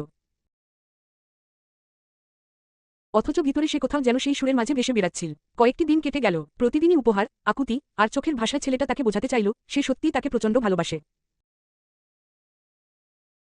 কিন্তু রাজকন্যা সময় নিল। তবে হঠাৎ করেই একদিন ছেলেটা আর ইউনিভার্সিটিতে আসল না। তার কোনো খোঁজও মিলল না। এবার রাজকন্যার বুকের ভেতর শূন্যতা জন্ম নিল। সে আর তাকে ফিরিয়ে দিতে চায় না। তাই সে নিজেই তার খোঁজ নিয়ে সম্মতি দিল। প্রথম দিকে তাদের সম্পর্ক ছিল নির্মল, নিঃস্বার্থ। রাজকন্যার আবেগের উচ্ছ্বাস, তার বিশ্বাসের বিশালতা আর তার হৃদয়ের অমলিন টানে সবকিছুই তখন পূর্ণতা পেয়ে যাচ্ছিল। যখনই সন্ধ্যার শান্ত আলোয় আকাশে নরম রং মিশত, নদীর ওপারে নীলচে কুয়াশা জমত, তখন তারা নদীর ধারে হেঁটে হেঁটে নিজেদের কথার আবেশে হারিয়ে যেত। রাজকন্যা তখন কখনো রেগে বা কখনো হেসে হেসে তার ছোটবেলার গল্প বলত। আর ছেলেটা এক দৃষ্টিতে তার পানে তাকিয়ে থাকত। বোঝা যেত সে প্রতিটা শব্দ মনের খাতায় ধরে রাখছে। একদিন হঠাৎ বৃষ্টি নেমে এলো। আশপাশে কেউ নেই, শুধু ঝিরঝির জল আর নদীর কলকল শব্দ শোনা গেল।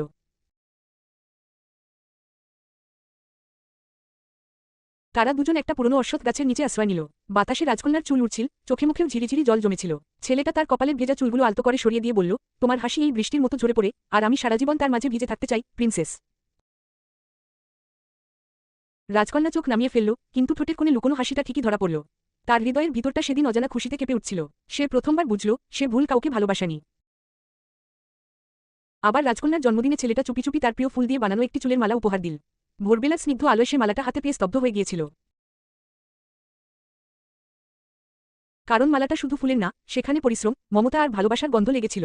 রাজকন্যা চুলে মালাটা পরল, এরপর আয়নায় নিজেকে দেখে একটু হেসে ফেলল। আবার সঙ্গে সঙ্গে তার চোখও ভিজে উঠল।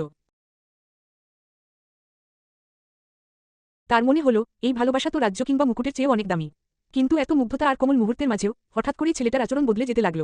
ছেলেটি বারবার রাজকন্যার সাথে ঘনিষ্ঠ হওয়ার জন্য অপ্রতিরোধ্য চেষ্টায় লিপ্ত হতো। তার এই প্রবল আহ্বান রাজকন্যার মনের গোপন কোণগুলোতে আঘাত করত। রাজকন্যা বহুবার মনে মনে নিজেকে সান্ত্বনা দিতে চেষ্টা করছিল, কিন্তু প্রেমের অদৃশ্য শক্তি তাকে একসময় সেই ছেলেটির কাছে পৌঁছাতে বাধ্য করেছিল।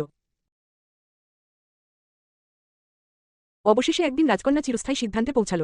সে তার পরিবারের বিরুদ্ধে গিয়ে তার ইচ্ছার বিরুদ্ধে ছেলেটিকে বিয়ে করার সংকল্প করল। সে জানত তার বাবা কোনোদিনই এই ছেলেটিকে মেনে নেবে না। কারণ ছেলেটি চাকরি করে না। কিন্তু সেসব ব্যাপারগুলো রাজকন্যার মনে বিন্দুমাত্র আক্ষেপ জাগায়নি।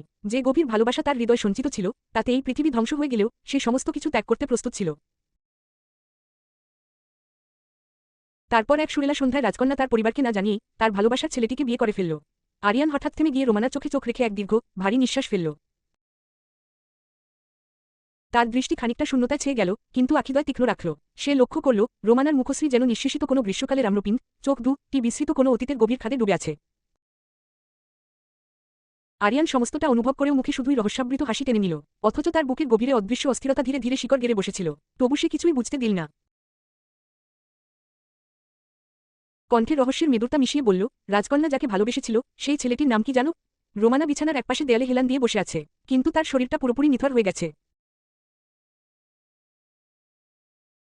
চোখে মুখে কোন অনুভূতি নেই, শুধু শ্বাসই চলছে। আরিয়ানের প্রশ্ন শুনে সে নির্বাক হয়ে তাকিয়ে রইল। আরিয়ান তার চোখের দিকে গভীরভাবে তাকিয়ে বলল, ফারজাদ। ফারজাদের নাম শুনে রোমানার চক্ষুদ্বয় ক্রোধে তীক্ষ্ণ হয়ে উঠল। বুকটায় তীব্র ধকধকানি শুরু হতে থাকল, আর আরিয়ানের দিকে তাকানো সম্ভব হচ্ছিল না। সে চোখ নিচে নামিয়ে কয়েকবার গভীর শ্বাস নিল, যেন কষ্টগুলো কিছুটা প্রশমিত হয়। কিন্তু তখনই আরিয়ান উচ্চস্বরে হেসে উঠল। রোমানা অবাক চোখে তার পানে তাকিয়ে রইল। আরিয়ান রোমানার কোল থেকে উঠে তার গা ঘেঁষে বসে পড়ল, তারপর মাথা কাত করে রোমানার কাঁধে রাখল।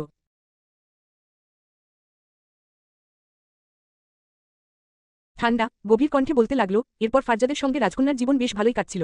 প্রথম প্রথম তারা বিলাসবহুল হোটেলে থাকতে শুরু করল, সেখানে মনের মতো ঘুরতে যাওয়া, দামি জিনিসপত্র ব্যবহার করতে কেউ বাধা দিত না। রাজকন্যা তো মুগ্ধ, কারণ এমন স্বপ্নময় জীবনই তো সে চেয়েছিল, তাও নিজের ভালোবাসার সঙ্গেই। এমন ভাগ্য কয়জনের হয় বলো? কিন্তু এই সুখ বেশিদিন স্থায়ী ছিল না। এত বুদ্ধি থাকার পরও সে ভালোবাসার কাছে প্রতারিত হল। বিয়ের 1 মাস যেতে না যেতেই রাজকন্যা বুঝতে পারল, ফারজাদ যা দেখিয়েছিল তার সবই ছিল অভিনয়। আসলে সে কখনোই ভালোবাসেনি, শুধু তার সৌন্দর্য আর তার সত্তাটাকেই চেয়েছিল।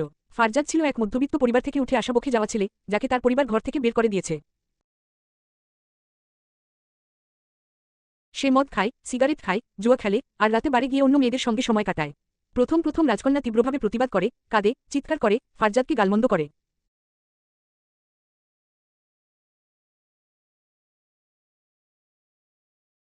সে বারবার জানতে চায়, কেন এমন করছো, কেন এমন করলে? একদিন রাজকন্যা এক নির্মম সত্যের মুখোমুখি হল।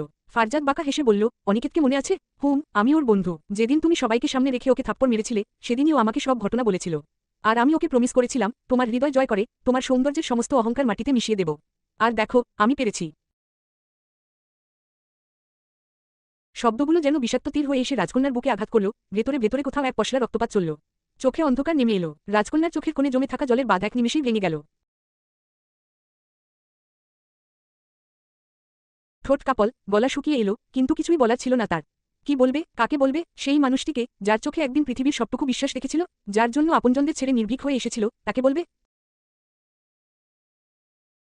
সে কি আসলেই বুঝবে? না, সে কিছুই বুঝবে না। বুঝালেও বুঝবে না। সে আর দাঁড়িয়ে থাকতে পারল না। কাঁপতে কাঁপতে পাশের ঘরের দিকে পা বাড়াল।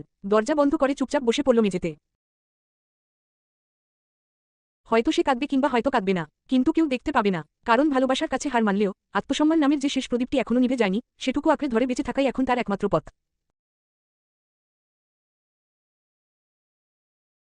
রাজকন্যা তখন আয়নার সামনে দাঁড়িয়ে নিজেকে দেখল। মলিন মুখ, শুকিয়ে যাওয়া চোখ, স্বপ্নহীন চাহনি দেখে সে নিজেকে জিজ্ঞেস করল, আমি কি সত্যি একেই ভালোবেসেছিলাম?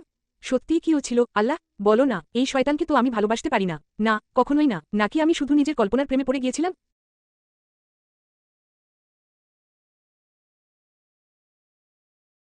আরিয়ান একটু থেমে গেল, রোমানার দিকে তাকালো, কিন্তু তার চোখে কোনো প্রশ্ন নেই, নেই বিস্ময়, শুধু শূন্যতা খেলা করছে। তাই সে হালকা হেসে আবার বলতে শুরু করল, এর মাঝে রাজকন্যার পরিবারও তার বিয়ের খবর জানতে পারল। এমন একজন বখাটে ছেলের সঙ্গে মেয়ের সংসার শুনে তার বাবা অসুস্থ হয়ে পড়লেন। তার মা একদিন ফোন করে বলেছিল, তুই তো বলেছিলি সুখে আছিস, মা। তাহলে কাঁদছিস কেন? রাজকন্যা তখন কিছু বলেনি, গিলে নিয়েছিল কান্না। নিজের তৈরি দুর্ভাগ্যের দায়ভার সে একাই বইছিল। তাছাড়া বলা উচিত না, কারণ দোষী তো সেই। তাই মা বাবাকে বলে তাদেরও কষ্ট বাড়াতে চায়নি। এটুকু বলে আরিয়ান আবার স্থবির হল, রোমানাকে সংবেদনশীল শব্দগুলো আত্মস্থ করার অবকাশ দিল। অথচ আরিয়ানের বাক্যসমূহ শ্রবণ করার পর রোমানার হৃদয়ের অন্তর্গত প্রাঙ্গণে যেন এক ভয়াবহ প্রলয় নেমে এলো। এত সব সূক্ষ্ম ও গোপন তথ্য আরিয়ান অবলীলায় জানল কিভাবে? এগুলো কি আদৌ সম্ভব? অথচ তার কণ্ঠের এমন নিখুঁত বর্ণনাভঙ্গি দেখে রোমানা যেন স্বয়ং সেই ঘটনাগুলোর জীবন্ত অবলোকন করছে।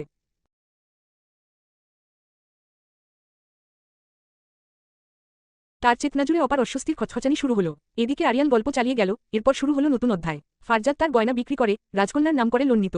বাসায় মদ খেয়ে এসে মাঝরাতে দরজা ধাক্কাত, কখনো গায়ে হাত তুলত, বা কখনো মানসিকভাবে তাকে ভেঙে ফেলত। কিছুদিন পর ফারজাদের আসল রূপ বেরিয়ে এলো। রাজকন্যার গোপন ভিডিও ভাইরাল করার হুমকি দিয়ে তাকে ব্ল্যাকমেইল করতে শুরু করল। রাজকন্যার মাথায় যেন বাজ পড়ল। নিজের স্বামী কিভাবে এমন কথা বলতে পারল? প্রথমে সে ফারজাদকে বোঝানোর চেষ্টা করল, কিন্তু ফারজাদ তাকে হুঁশিয়ারি দিয়ে জানিয়ে দিল, এখন থেকে তুমি যদি ইনকাম না করো তবে সবকিছু বাইরে চলে যাবে ডার্লিং। রাজকন্যা তখন আর কোনো উপায় না পেয়ে আবার টিউশনি শুরু করে দিল। তারা দুজন ছোট একটি ভাড়া বাড়িতে থাকতে লাগলো, যেখানে রাজকন্যা দিনরাত খেটে টাকা আয় করত আর ফারজাদ সেই টাকায় মদ জুয়ায় বুঁদ হয়ে থাকত। 1 বছরের মাথায় রাজকন্যা জানতে পারল ফারজাদ শুধু তার নয়, আরও অনেক নারীর সঙ্গে শারীরিক সম্পর্কে জড়িত।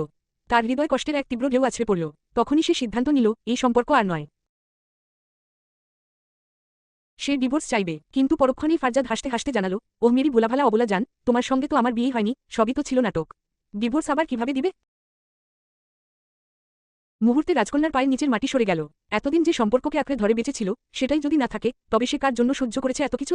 তবুও সে মনোবল হারাল না। ঠিক করল সব ছেড়ে দিয়ে ঘর ছেড়ে বেরিয়ে যাবে, সবকিছু নিজের মতো করে নতুন করে শুরু করবে। কিন্তু ঘর ছেড়ে বেরোনোর আগেই নতুন একটা দুঃসংবাদ তাকে থামিয়ে দিল। সে জানতে পারল সে সন্তান সম্ভবা। খবরটা শুনে সে প্রথমে ভেঙে পড়ল। মনে হয়েছিল এবর্ষণই একমাত্র পথ, কিন্তু গর্ভে যে নতুন প্রাণ বেড়ে উঠছে তার জীবন কেড়ে নিতে মন সায় দিল না। মা তো সায় দেওয়ার কথাও না। তাই ভেবেছিল সন্তানের মুখের দিকে তাকিয়ে বেঁচে থাকবে, যে কারণে সব জেনেও সে ফারজাদের কাছেই থেকে গেল। কিন্তু ফারজাদের ব্যবহার পাল্টাল না। প্রতিদিন অকথ্য গালিগালাজ, হেনস্তা, মানসিক নিপীড়ন সব চলতে থাকল।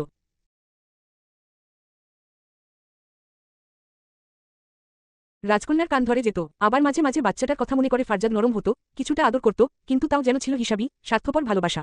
একদিন হঠাৎ ফারজাদ বলল, দেখো রমু, তোমার গর্ভে আমার সন্তান, তাই ঠিক করেছি এবার তোমাকে বিয়ে করব। Will you marry me princess? রাজকন্যার মুখে তখন এক উজ্জ্বল হাসি ফুটে উঠেছিল। বুকের গভীরে টালমাটাল খুশির অদৃশ্য ঝড় বয়ে যাচ্ছিল। অনুভবের তাপে চোখের কোণে এক ফোঁটা অশ্রু জমে উঠেছিল। মনে হচ্ছিল সব বুঝি ঠিক হয়ে যাবে, বা অন্তত ঠিক হওয়ার সম্ভাবনায় সে আবার বাঁচতে শিখবে। সে উপর নিচ মাথা ঝাঁকিয়ে বিয়েতে সম্মতি দিল। সে আরও ভাবল এবার বুঝি ফারজাদ তাকে ভালোবাসবে, সযত্নে আগলে রাখবে, তাকে সম্মান দেবে। এতদিনের ভুলে যাওয়া স্বপ্নগুলো এবার সত্যি হবে। কিন্তু ভাগ্য যেন তার সঙ্গে নির্মম খেলায় মেতে উঠেছিল। 3 মাস পর রাজকন্যার জরায়ুতে ক্যান্সার ধরা পড়ল। প্রথমে সে বিশ্বাস করতে পারেনি, কারণ তার তো কোনো হরমোনাল সমস্যা ছিল না। ডাক্তার জানালেন এটি এইচপিভি ভাইরাসের কারণে হয়েছে। সে অবাক হয়ে বলেছিল, আমার তো এইচপিভি নেই। তখন ডাক্তার বললেন এটি যৌন সংস্পর্শেও ছড়াতে পারে। সেখানেই সন্দেহটা ফারজাদের দিকে ঘুরে গেল। অর্থাৎ ফারজাদের এইচপিভি ছিল। রাজকন্যার ভেতরে ভয়াল অনুভূতি ছড়িয়ে পড়ল। সে যে মানুষের জন্য জীবনের এতটা ঝুঁকি নিয়েছিল, আজ সেই মানুষই তাকে মৃত্যুর দিকে ঠেলে দিয়েছে। তবুও সে ভাবল সন্তানের মুখ দেখেই সে সব ভুলে যাবে। কিন্তু না, তার ভাগ্য সেখানেও নির্মম। এত ভালোবাসার সন্তানটাও আর থাকল না। গর্ভেই তার মৃত্যু হল। ডাক্তারের চেম্বারে বসে সে শুনল, আপনার জরায়ু কেটে ফেলতে হবে, না হলে আপনার মৃত্যুর ঝুঁকি থেকে যাবে।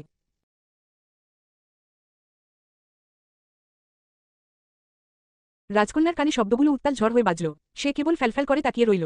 এরপর নিজের পেটে হাত রেখে আপনমনে বলল, তুইও ধোকা দিলি সোনা। সেই মুহূর্তে তার মনে পড়ল প্রথমবার বাচ্চার নড়াচড়া টের পাওয়ার দিন।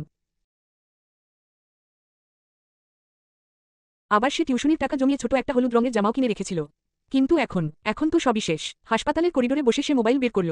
ফারজাদের নাম টাইপ করল।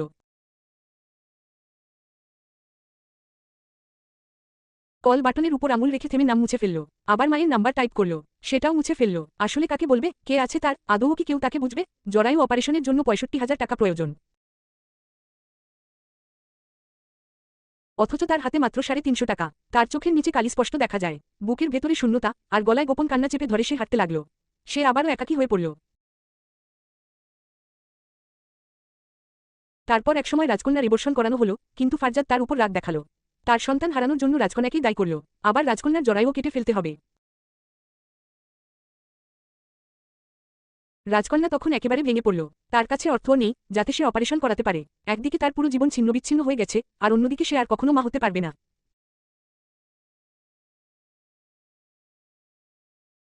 আরিয়ান কথা থামিয়ে বসে রইল। রোমানা ততক্ষণে অনর্গল কাঁপছে। এটা তো নিছক কোনো কাহিনী নয়, এ এক নির্মম, নিকষ বাস্তবতার নির্মিত দলিল। এতটা রিজু, এতটা সজীব। না, এটি নিছক গল্প হতে পারে না। তবে কি এই গল্পের সেই নির্বাসিতা রাজকন্যা সে নিজেই? তার ঠোঁট কাঁপলেও কোনো শব্দ নিঃসৃত হল না। সমস্ত যন্ত্রণা, সংবরণকৃত আর্তনাদ গলায় জমাট বেঁধে রইল। রোমানার চোখ বেয়ে অশ্রুর রেখা নেমে আসছিল। আরিয়ান তার দিকে দুটো টিস্যু এগিয়ে দিল। রোমানা চোখ মুছল, তবু তাতে তার দুঃখে কোনো প্রশমন এল না। আরিয়ান থামল না, এগিয়ে এসে পুনরায় রোমানার কাঁধে মাথা রেখে গভীর নিঃশ্বাস ফেলল।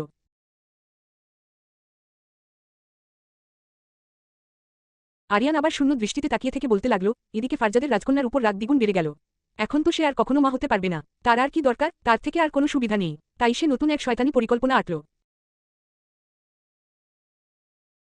সে একদিন বলল, চলো তোমাকে ঘুরতে নিয়ে যাব। রাজকন্যা থমকে গেল, তার শরীর ভেঙে পড়েছে, অপারেশনের আগে কোথাও যাওয়ার কথা সে ভাবতেও পারে না। কিন্তু ফারজাদ তাকে বিশ্বাস করাল, তোমার চিকিৎসার জন্যই তো নিয়ে যাচ্ছি প্রিন্সেস। রাজকন্যার বুকটা কেমন যেন হালকা হয়ে গেল। এতদিনে বুঝি সে ভালোবাসা বুঝতে শিখেছে। অন্তত ফারজাদ তাকে নিয়ে ভাবছে, তাকে ভালোবাসছে, এটাই তো সে চেয়েছিল। আজ কত আনন্দ রাজকন্যার মনে। কিন্তু সেই আনন্দ অল্প সময়ই বিষে রূপ নিল। ফারজাদ তাকে একটি অন্ধকার বাড়ি নিয়ে গেল। সেখানে ঢুকেই ধাক্কা দিয়ে রাজকন্যাকে কিছু পুরুষের মাঝে ঠেলে ফেলে দিল। রাজকন্যা হতবাক হয়ে তাকিয়ে রইল। চোখের পানি যেন এক মুহূর্তে জমে বরফ হয়ে গেল। এতটা নিকৃষ্ট, এতটা হীন কেউ হতে পারে? তার মন হাজার প্রশ্নে বিভক্ত হয়ে গেল। কিন্তু সেই সময় তার সামনে আরও এক ভয়াবহ দৃশ্য খুলে গেল।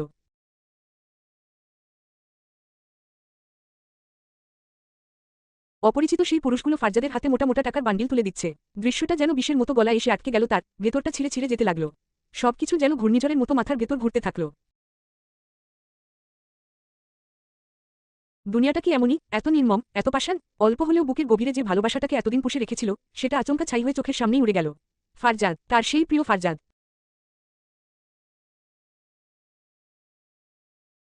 তার ভালোবাসা, যার ছাটুকু দেখলেও একসময় চোখ ভরে যেত ভালোবাসায়, সেই মানুষটাই কি তবে আজ তাকে বিক্রি করে দিচ্ছে? এটাও কি সম্ভব? আসলেই না, এ সত্যি হতে পারে না।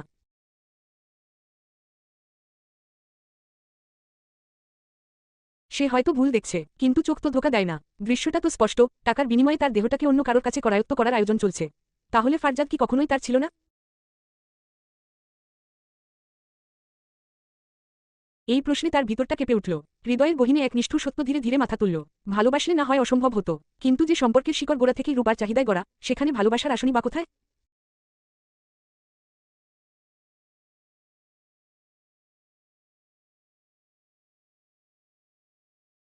সে বোঝে, বিক্রি শুধু তার শরীরের হয়নি, বিক্রি হয়েছে বিশ্বাসের, বিক্রি হয়েছে আত্মার। সে হাউমাউ করে কেঁদে উঠল। লাফিয়ে গিয়ে ফারজাদের পা জড়িয়ে ধরে বলল, Farzad, please, I beg you.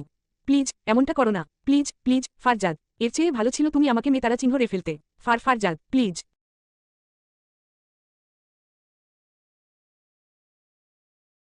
কিন্তু ফারজাদ তাকে এক লাথিতে ছিটকে ফেলে দিয়ে চলে গেল। সে নিঃস্ব হয়ে বাড়ির মেঝেতে কাঁদতে লাগল, কিন্তু এখন যে তার কাদার সময়ও নেই। চারদিক থেকে পুরুষগুলো তাকে ঘিরে ধরল। তাদের চোখের লালসা, মুখের বিকৃত হাসি বোঝাচ্ছে, এখন শুধু তার সৌন্দর্য ভোগ করার অপেক্ষায় তারা। রাজকন্যা বুঝে গেল, আজকের রাতটা হয়তো তার জীবনের শেষ রাত। কিন্তু সে তো নত হওয়ার মেয়ে নয়। তাই সাহস, বুদ্ধি আর প্রশিক্ষণ তার অস্ত্র হয়ে উঠল। মার্শাল আর্টের কৌশল প্রয়োগ করে ঝটপট আক্রমণ শুরু করল। হঠাৎ পাওয়া প্রতিরোধে পুরুষগুলো দিগ্ভ্রান্ত হয়ে গেল।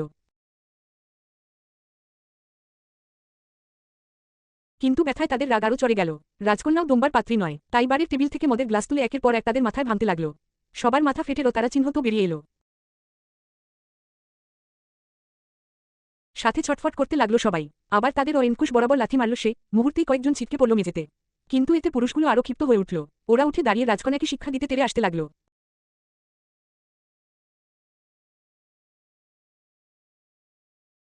কিন্তু রাজকন্যা ঠিক তখনই খেয়াল করল, বাড়ির দরজা খোলা। সে তাদের আঘাত করে কোনো রকমে বার থেকে বের হয়ে দৌড়াতে লাগল।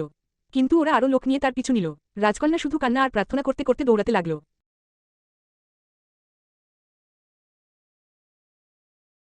আর সেদিন সেই প্রার্থনা হয়তো আল্লাহর কাছে পৌঁছালো। দৌড়াতে দৌড়াতে হঠাৎ এক শক্তপোক্ত শরীরে ধাক্কা খেলছে। চোখ তুলতেই সামনে এক ফর্সা পুরুষের অবয়ব ভেসে উঠল। হঠাৎ ধাক্কায় থমকে গেল পুরুষটি।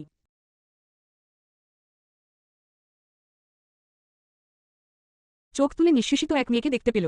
কাঁপতে থাকা শরীর, এলোমেলো চুল, চোখে ভয় আর কান্না নিয়ে তার বুকের ভাঁজে এসে আটকে আছে মেয়েটা। অন্ধকারে সেই পুরুষকে দেখে রাজকন্যার ভয় দ্বিগুণ হয়ে গেল। তার গলা শুকিয়ে গেল। মনে হলো পিছনে কুমির আবার সামনে বাঘের মুখে পড়েছে সে। কিন্তু হঠাৎই কেন জানি রাজকন্যা সব দ্বিধা সংকোচ ভেঙে তার বুকের মাঝে মুখ লুকিয়ে জড়িয়ে ধরল তাকে। পুরুষটি স্তব্ধ হয়ে গেল, কিছু সময়ের জন্য নিঃশ্বাস নিতে ভুলে গেল। মনে হলো এক তীব্র শীতল ঝাপটা বুক চিরে ভেতরে ঢুকে পড়ল। এই প্রথম, হ্যাঁ, এই প্রথমবার কোনো নারী ভয়ডর উপেক্ষা করে তাকে এভাবে স্পর্শ করল।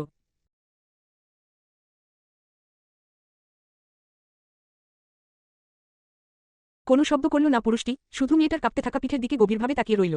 রাজকন্যার উষ্ণ নিঃশ্বাস তার বুকের উপর নিঃশব্দ আঁচড় কাটছিল। হয়তো প্রতিটি শ্বাসে সে বলছিল, আমাকে ঠেলে দিও না, আরেকবার আমি ভেঙে যাব। বাঁচাও আমাকে, দয়া করে বাঁচাও।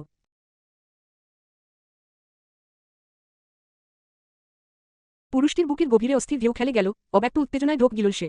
সে জানত না এমন স্পর্শে কিভাবে প্রতিক্রিয়া জানাতে হয়। এই অনুভব, এই দুর্বলতা তার চেনা জগতের বাইরে ছিল।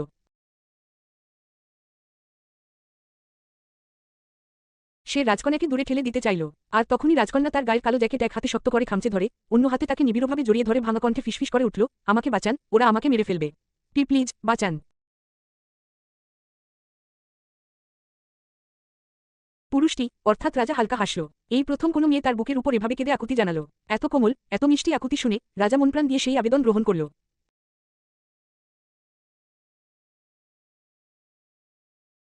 কিন্তু রাজকন্যা আর কিছুই বলতে পারল না। সে রাজার বুকেই অজ্ঞান হয়ে ঢলে পড়তে লাগল। তবে পড়ার আগেই রাজা তাকে ধরে ফেলল। চোখ বন্ধ করে সেও তাকে জড়িয়ে ধরল। কিছুক্ষণ পর অনুভব করল, পেছনে থেকে সেই হায়নাদের দল এগিয়ে আসছে।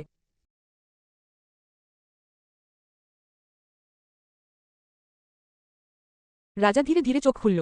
দেখল, তাদের চোখে লালসা, মুখে হিংস্রতা স্পষ্ট দৃশ্যমান। তাই রাজা তীক্ষ্ণ দৃষ্টিতে তাদের দিকে তাকিয়ে কিছু বলল, আর তখনই সেই মানুষরূপী হায়নাগুলো ছুটে পালাল।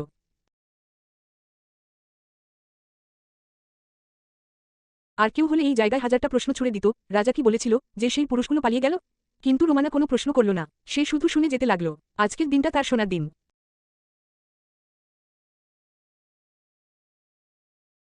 এতদিন সে বলেছে, কিন্তু আজ তার সোনার পালা। আর আরিয়ানো বলেই চলেছে। রাজা রাজকন্যাকে কোলে তুলে হাঁটতে লাগল। তার বুকের সাথে এক নিঃশ্বাস দেহ মিশে গেল। পরের দিন একটা বিশাল ধবধবে সাদা কক্ষে রাজকন্যার জ্ঞান ফিরল। আলো পড়তেই চোখ কুচকে নিঃশ্বাস টেনে সে কাপা কণ্ঠে বলল, এটা কোথায়? চিৎকার করে উঠল সে, কোথায় নিয়ে আসা হয়েছে আমাকে? আর তোমরা কা? তৎক্ষণাৎ পাশেই রাজাকে দেখতে পেয়ে সে শান্ত হল।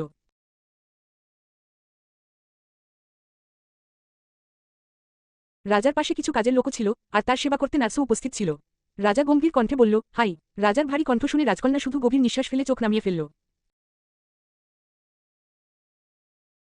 আবার একবার রাজার দিকে চোখ তুলে তাকালো। এরপর কিছুদিন তাকে ঘিরে যত্নের অভাব ছিল না, কিন্তু রাজা কখনো কাছে এসে কিছু জিজ্ঞেস করেনি, বরং দূর থেকে দেখেছে। তারপর রাজকন্যা ধীরে ধীরে সুস্থ হয়ে উঠলে রাজাকে ধন্যবাদ জানিয়ে সামনে যেতে শুরু করল।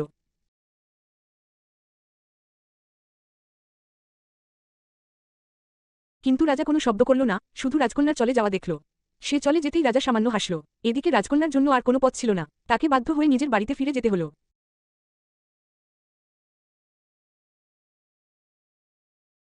বাবার ঘরে পা রাখতেই তার দুই বোন তাকে জড়িয়ে ধরে অশ্রুসিক্ত হয়ে কাঁদতে লাগল। কাঁদতে কাঁদতে ছোট বোন বলল, আপু, বাবা আর নেই। রাজকন্যা স্তব্ধ ছিল কিছুক্ষণ। এরপর হঠাৎ ঠান্ডা মেঝেতে ধপাস করে বসে পড়ল। তার চোখ থেকে অজরে পানি ঝরছিল, অথচ ঠোঁট কাঁপলেও কোনো শব্দ বের হচ্ছিল না। তার বাবা মারা যাওয়ার খবর ফারজাদের বাড়িতে পাঠানো হয়েছিল।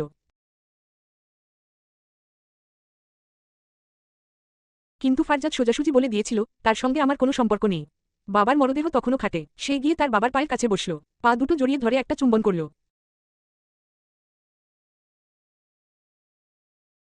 এরপর সেখানেই মাথা ঠেকিয়ে কাঁদতে লাগল। পরবর্তী কয়েক সপ্তাহ রাজকন্যা পাথরের মতো হয়ে গেল। এদিকে জমানো টাকায় কিছুদিন সংসার চললেও পরিস্থিতি দ্রুত খারাপ হতে লাগল।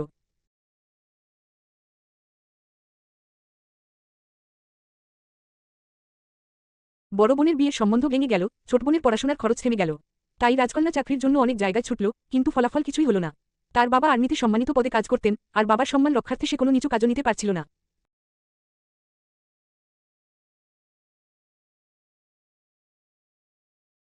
কিন্তু সম্মান দিয়ে তো পেট চলে না, তাই একদিন নিজের অস্তিত্বকে দেখতে দেখতে দীর্ঘ নিঃশ্বাস ছেড়ে একটা পরিকল্পনা করল সে। শেষে এক সন্ধ্যায় রাজকন্যা আবার সেই রাজার প্রাসাদের ভারী লোহার গেটের সামনে দাঁড়াল।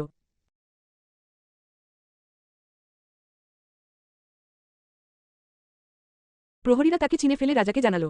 রাজা সেই একই নির্লিপ্ততা মুখে তার সামনে এসে দাঁড়াল। রাজকন্যা তখন মাথা উঁচু করেই বলল, আপনি কি আমাকে বিয়ে করবেন? রাজা কিছুক্ষণ তার দিকে তাকিয়ে থাকল, তারপর প্রশান্ত হাসল। তবে সে কোনো প্রশ্ন করল না, জানতে চাইল না তার নাম কি, তার পরিবারে কে কে আছে, সেদিন সে কেন দৌড়াচ্ছিল, কারা তাকে তাড়া করেছিল, বা তার অতীত কি। সে শুধু বলল, পরের সপ্তাহেই আমাদের বিয়ে।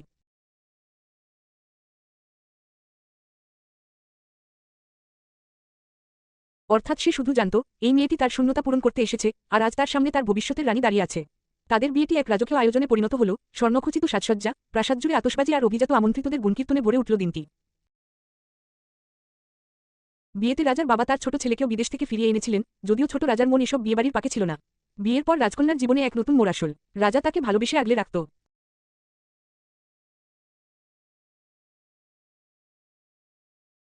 এতটা যত্ন করত যে রাজকন্যার মনে হতো সে অদৃশ্য যন্ত্রণাকে পেরিয়ে এক সুরক্ষিত কোলের মধ্যে এসে পড়েছে। দামি গয়না, বিলাসবহুল পোশাক, রাজকীয় খানাপিনা, তার জীবনে কোনো কিছুরই অভাব ছিল না।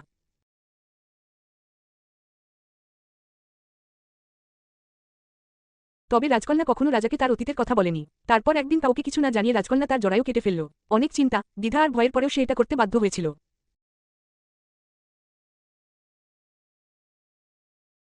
অপারেশনের পর সে আয়নার সামনে দাঁড়িয়ে নিজেকে দেখে চমকে গেল। যেন এক অচেনা মানুষ তার দিকে তাকিয়ে আছে। কাপা কাপা হাতে মুখ ছুঁয়ে দেখল, এ কি সে? চোখ দুটো কেমন শূন্য, অথচ তার ভেতরে জ্বলছে নোনতা দুঃখের অগ্নিশিখা।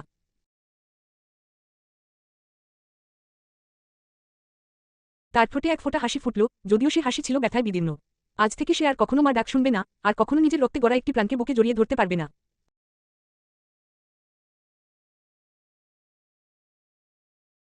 বুকের গভীরে হাহাকার ছড়িয়ে পড়ল, অথচ কাউকে সে কিছু বলতেও পারছিল না।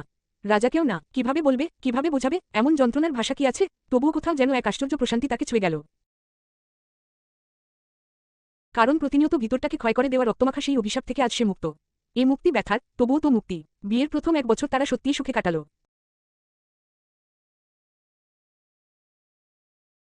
কিন্তু হঠাৎ করেই একদিন রাজা জানতে পারল, তার প্রিয় রানী কখনোই মা হতে পারবে না। রাজা স্তব্ধ হয়ে গিয়েছিল।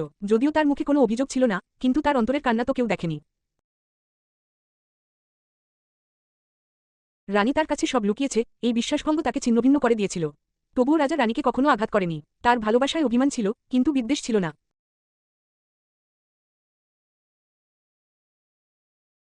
কিছুদিন পর রাজার ছোট ভাই বিদেশ থেকে ফিরে এলো। তার উদ্দেশ্য ছিল নিজের একটি বিশাল কোম্পানি প্রতিষ্ঠা করা। এদিকে রানী প্রতিদিনের সংসারের দায়িত্ব সযত্নে পালন করলেও তার মুখের হাসিটা আর আগের মতো প্রাণবন্ত ছিল না।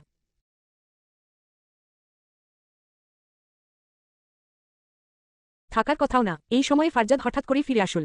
সে জানতে পারল, তার পুরনো শিকার এখন রাজপ্রাসাদের রানী। হিংসা আর লোভে অন্ধ হয়ে সে রানীকে ফোন করতে শুরু করল।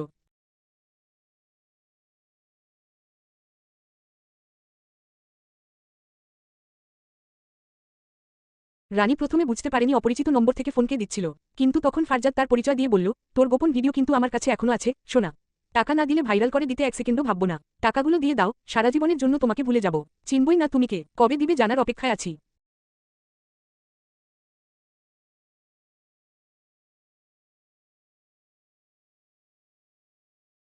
এসব কথা শুনে তখন রানীর শরীর ঠান্ডা হয়ে আসে। তার শ্বাস যেন বন্ধ হয়ে আসছিল। সে জানে, যদি এই কথা রাজার কানে যায়, তবে শুধুমাত্র তার সুখের নয়, রাজার হৃদয়েরও মৃত্যু হবে।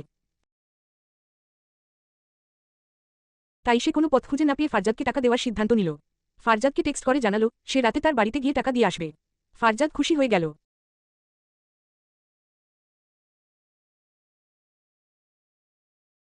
রাত তখন 1:30। রাজা পাশে শুয়েছিল। রানী চোখ বন্ধ করে তার পাশেই শুয়ে ঘুমের ভান ধরেছিল, আর মনে মনে ফারজাদের সঙ্গে দেখা করার প্রস্তুতি নিচ্ছিল।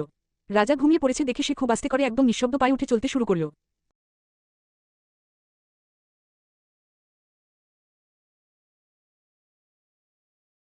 কিন্তু সে জানত না, রাজা ঘুমিয়ে নেই। রানীকে কক্ষের দরজা দিয়ে বের হতে দেখে রাজার মনে সন্দেহ জাগল। রাজা মনে মনে ভাবতে থাকল, ওয়াশরুম তো ভিতরে, তাহলে এত রাতেও যাচ্ছে কোথায়? সেও চুপচাপ রানীর পেছনে পেছনে হাঁটতে শুরু করল। রানী নিচে নেমে রান্নাঘরে ঢুকল। অন্যদিকে পাশের কক্ষে ছোট রাজা কোম্পানি নির্মাণের কাজ নিয়ে ব্যস্ত ছিল। হিসেবের চাপে তার মস্তিষ্ক গরম হয়ে উঠেছিল। হঠাৎই রান্নাঘর থেকে টুনটাং শব্দ ভেসে এসে ছোট রাজার ধ্যান ভাঙল। ওদিকে রানী রান্নাঘর থেকে বেরিয়ে সোজা বাড়ির সদর দরজার দিকে এগিয়ে দরজা খুলে বাইরে চলে গেল।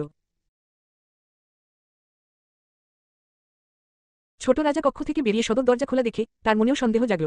কপালে চিন্তার ভাঁজ পড়ল। সে প্রাসাদ থেকে বের হয়ে গিয়ে দেখল, রানী গাড়িতে উঠছে। এত রাতে সে কোথায় যাচ্ছে?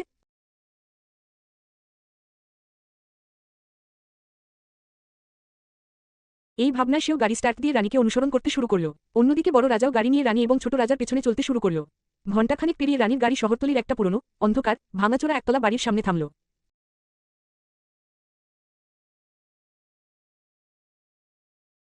তখন চারপাশে শুধুই নিস্তব্ধতা, আশেপাশে একটা ঘর নেই। বাতাসেও কেমন শাসা শব্দ শোনা যাচ্ছিল। হয়তো ফারজাদ ইচ্ছে করেই রানীকে এখানে আসতে বলেছিল, যেন কেউ টাকার বিষয়টা দেখতে না পায়। অথবা রানী ফারজাদকে এমন জায়গায় টাকা দিবে বলেছিল। যাক, এরপর রানী গাড়ি থেকে নেমে ঘরের দরজায় ধাক্কা দিল। ফারজাদ দরজা খুলে রানীকে দেখে প্রসারিত হাসি দিয়ে বলে উঠল, OMG! আমার রুমু এত সুন্দর হয়ে গেল কবে থেকে? যদিও সে বরাবরই অমায়িক সুন্দর ছিল। যাক গে, টাকা আনছো তো?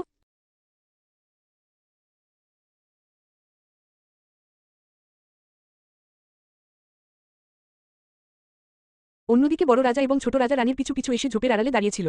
এসব কথা শুনে তাদের কপাল ভাঁজে পড়ল। হচ্ছে কি এসব? রানী এত রাতে এখানে কি করছে? এই ছেলেই বাকে।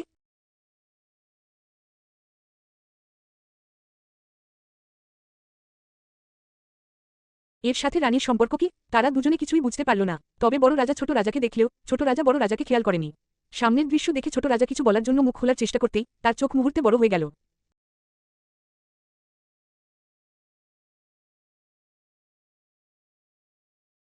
কারণ রানী কোনো কথা না বলে শাড়ির আঁচলের নিচ থেকে এক বিশাল ধারালো ছুতারা চিহ্নরি বের করে ফারজাদের বুকের মধ্যে প্রবেশ করিয়ে দিয়েছে। প্রথম ছুতারা চিহ্ন রিকাঘাতের পরেই পাজরের নিচ থেকে মাংস ছিঁড়ে হাড়ে আঘাত করার এক বিভৎস আওয়াজ বেরিয়ে আসল।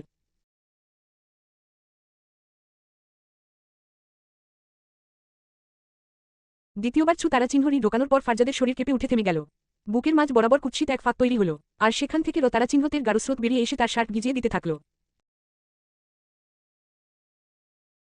এরপর বারংবার করা ছুতারা চিহ্নরির প্রতিটি আতারা চিহ্ন ঘাতে মাংসপেশি ছিন্নবিচ্ছিন্ন হয়ে আলগা হতে থাকল। ফারজাদের মুখ থেকে গোঙানির শব্দ বেরিয়ে এল, তার ঠোঁট কাঁপতে থাকল, চোখ দুটো ছানাবড়া হয়ে গেল। বড় রাজা অবাক হয়ে রানীর দিকে তাকিয়ে রইল। ছোট রাজাও স্তব্ধ হয়ে দাঁড়িয়েছিল। এর মধ্যেই রানী তার মুখে একটি কাচের শিশি থেকে ঘনসবুজ বিষ ঢেলে দিল। ফারজাদ হাত দিয়ে গলা চেপে ধরল, বিষ যেন ভিতরে না পৌঁছাতে পারে। কিন্তু দেরি হয়ে গেছে। তার চোখ পিত্তকণ্ঠী হয়ে গেল, ঠোঁট থেকে গ্যাজলা বেরিয়ে পড়ল। গোঙানির শব্দ করতে করতে ফারজাদ নিষ্প্রাণ হয়ে ধপাস করে মাটিতে লুটিয়ে পড়ল। অনবরত কাঁপতে থাকা দেহটার বুকের মাঝখান দিয়ে হু হু করে রতারা চিহ্ন তো গড়িয়ে পড়ে মেঝে রঞ্জিত হতে থাকল। একসময় নিস্তব্ধ হয়ে গেল সে। ছোট রাজা আর বড় রাজা স্থির, তাদের চোখ চওড়া হয়ে গেল। দুজনেরই জিভ শুকিয়ে কখন কাঠ হয়ে গেছে, অথচ রানী নির্বিকার। সে ধীর পায়ে ফারজাদের বুকের উপর উঠে বসল। একেবারে ঠান্ডা শীতল দৃষ্টিতে সে ছুতারা চিহ্নরিটা আবার তুলল। তারপর বারংবার ফারজাদের বুকের মধ্যে ঢোকাতে লাগল। হাড়ের ভেতর থেকে ছুতারা চিহ্নরির মুখে কলিজা আর পাজরের টুকরো তারা চিহ্নরে আসল। ফারজাদের দেহ থেকে ছিটকে আসা উষ্ণ রতারা চিহ্ন তো রানীর মুখ ভিজিয়ে দিল। তার আঁচলে, তার চুলের গিটে লাল ছোপ ছোপ দাগ সৃষ্টি হতে লাগল। প্রতিশোধ নিতে রানী ধীরে ধীরে আরও উন্মত্ত হয়ে উঠল। একটু পর রানী সামান্য হাসল, কিন্তু তার হাত থামল না। মনে হয় প্রতিটি তারা চিহ্ন পেশে এক একটা অতীতের দুঃসহ স্মৃতি কেটে ফেলছে। বুকচি তারা চিহ্নরে হাড়ের গহর ভেদ করে তারা চিহ্নরির ধারালো ফলক প্রবেশ করালো বারংবার। তারা চিহ্নকের মাঝখানটা দুভা তারা চিহ্ন গহয়ে অভ্যন্তরীণ ফুসফুস, রতারা চিহ্ন তোনালি, হৃৎপিণ্ড সবকিছু দৃশ্যমান হল।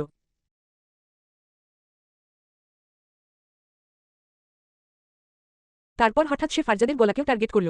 একবার, দুবার, তিনবার, এভাবে একই জায়গায় ঘন ঘন তারা চিহ্ন পেয়ে গতারা চিহ্ন লার একপাশ থেতলে গিয়ে ছিন্নভিন্ন হয়ে পড়ল। ঘাড়ের হাড়চি তারা চিহ্নরে গিয়ে খটাস শব্দে ভেঙে গেল। গলার শিরা ছিঁড়ে রতারা চিহ্ন তো ফোয়ারা হয়ে দেয়াল পর্যন্ত ছিটকে পড়ল। রানীর মুখে, গালে, গলায়ও লেগে গেল। ফারজাদের গলা থেকে গড়িয়ে আসা অর্ধেক বিচ্ছি তারা চিহ্ন কণ্ঠনালী ছটফট করতে থাকল। কাটাস্থানে গলার হাড় ফাঁক হয়ে গেল, তার নিচে নরম মাংসের ছিন্নকুচি আর ফেনিয়ে ওঠা রতারা চিহ্ন তো দেখা গেল। ফারজাদের মুখ থেকে তখন কেবল একটা ক্র্যাক শব্দ বেরোল, হয়তো তার শ্বাসনালীর ভেতরে তারা চিহ্নরই ঢুকে গেছে। চারপাশে শুধুই থোপতপে রতারা চিহ্নত। রানীর আঁচল রতারা চিহ্নতে ভিজে টেনে নিচে পড়ে যাচ্ছিল, তার মাথার খোপা থেকে রতারা চিহ্নতের বাজে গন্ধ ছড়ালো। রান্নাঘরে সেই তারা চিহ্নরই তখন মৃতদেহের গলায় আটকে ছিল। রানী উঠে দাঁড়িয়ে সেটা ঘুরিয়ে টেনে বের করল, আর এক ধাক্কায় ফারজাদের চোখের মধ্যে ঢুকিয়ে দিল। চোখের পাতা ফেটে গিয়ে কুচকানো জেলি মাটিতে ঝরে পড়ল। ছোট রাজা পাশের ঝোপের আড়ালে দাঁড়িয়ে সব দেখছিল। তার মুখে কথা আসে না, শরীর জমে যায়। তার হাত ঠান্ডা হয়ে গেছে, মুখ শুকিয়ে গেছে, চোখের পাতা কাঁপছে। বড় রাজাও স্তব্ধ, সে নিজের হৃদস্পন্দনও শুনতে পাচ্ছিল, তার ভেতরটা ফেটে যাচ্ছিল। রানীর অতীত, তার রাগ, তার প্রতিশোধ, তার মুখের সেই উন্মাদনা সবকিছু দেখে তার মাথায় লাখো লাখো প্রশ্নের জট পাকিয়ে যাচ্ছিল। তবে বড় রাজা একটা ব্যাপার বুঝতে পারছিল, তাদের সামনে এমন এক নারী দাঁড়িয়ে, যার শুধু উপরের রূপটাই দেখেছে তারা।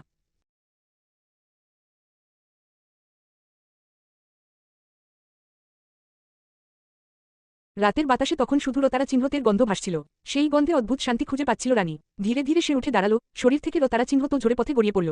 শাড়ির কোচা ছিঁড়ে গেছে, কিন্তু সেদিকে তার খেয়াল নেই।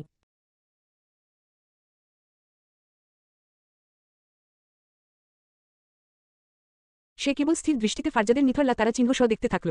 মৃতারা চিহ্ন তো দেহের কাঁপুনি থেমে গেছে অনেক আগেই, কিন্তু রতারা চিহ্নতের ধারা থামছে না, অথচ তবুও রানীর উন্মাদনা কমল না।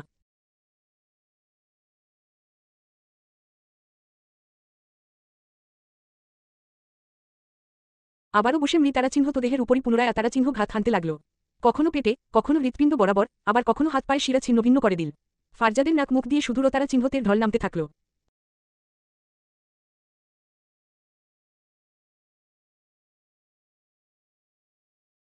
পেটের মাংস একদিকে তারা চিহ্নরে গিয়ে কাঁচা মাংসের স্তর উন্মুক্ত হল। তারা চিহ্নটি যাওয়া পেটের ফাঁক দিয়ে বিশ্রী গন্ধ বের হচ্ছিল। অতিরিক্ত তারা চিহ্ন তারা চিহ্ন ঘাতের ফলে ফারজাদের পেট একদম থেতলে গেল।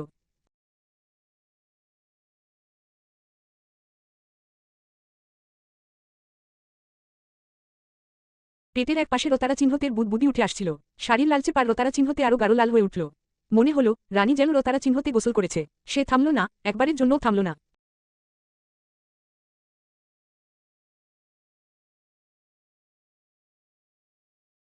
একজন নারীর শরীরে এত শক্তি তো থাকার কথা নয়, কিন্তু সেদিন রানীর শরীর একবারের জন্যও ক্লান্ত হল না। তার অস্তিত্বের সমস্ত রাগ, যন্ত্রণা ও অভিশাপ সেই তারাচিহ্নটির প্রতিটি তারাচিহ্ন ঘাতের সঙ্গে মিশে যাচ্ছিল।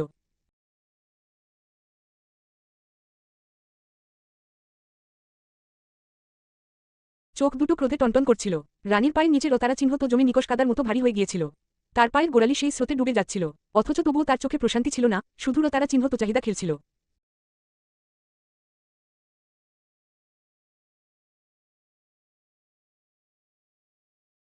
অবশেষে সে তার সবটা শক্তি দিয়ে ফারজাদের তারা চিহ্ন কো তারা চিহ্ন শতারা চিহ্ন ফাতারা চিহ্ন টিয়ে দিল। এক বিকট শব্দ হল, ফারজাদের প্যান্ট রতারা চিহ্ন তো তারা চিহ্ন কো তারা চিহ্ন শের তরলে ভিজে গড়িয়ে পড়ে মেঝেতে বিছিয়ে গেল।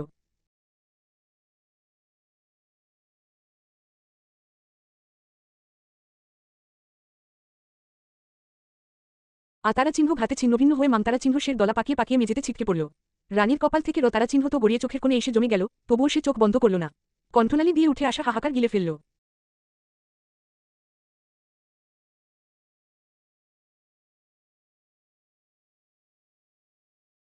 তার শ্বাস প্রশ্বাস ভারী হয়ে এলো, তবুও সে যেন আরও রতারা চিহ্ন তো চায়, আরও আতারা চিহ্ন ঘাত করতে চায়, আরও মাতারা চিহ্ন রতে চায়। বড় রাজা সেই দৃশ্য দেখে শিউরে উঠল। তার গলা শুকিয়ে গিয়েছিল, নিঃশ্বাস আটকে এসেছিল। তবে বড় রাজা স্থির হয়ে দাঁড়িয়ে থাকলেও ছোট রাজা আর সহ্য করতে পারল না। দৌড়ে গিয়ে রানীর হাত শক্ত করে ধরে ফেলল। রানী তখন চোখ তুলে তীক্ষ্ণ দৃষ্টিতে তাকালো। তার চোখের সাদা অংশটা লালাভ হয়ে উঠেছিল।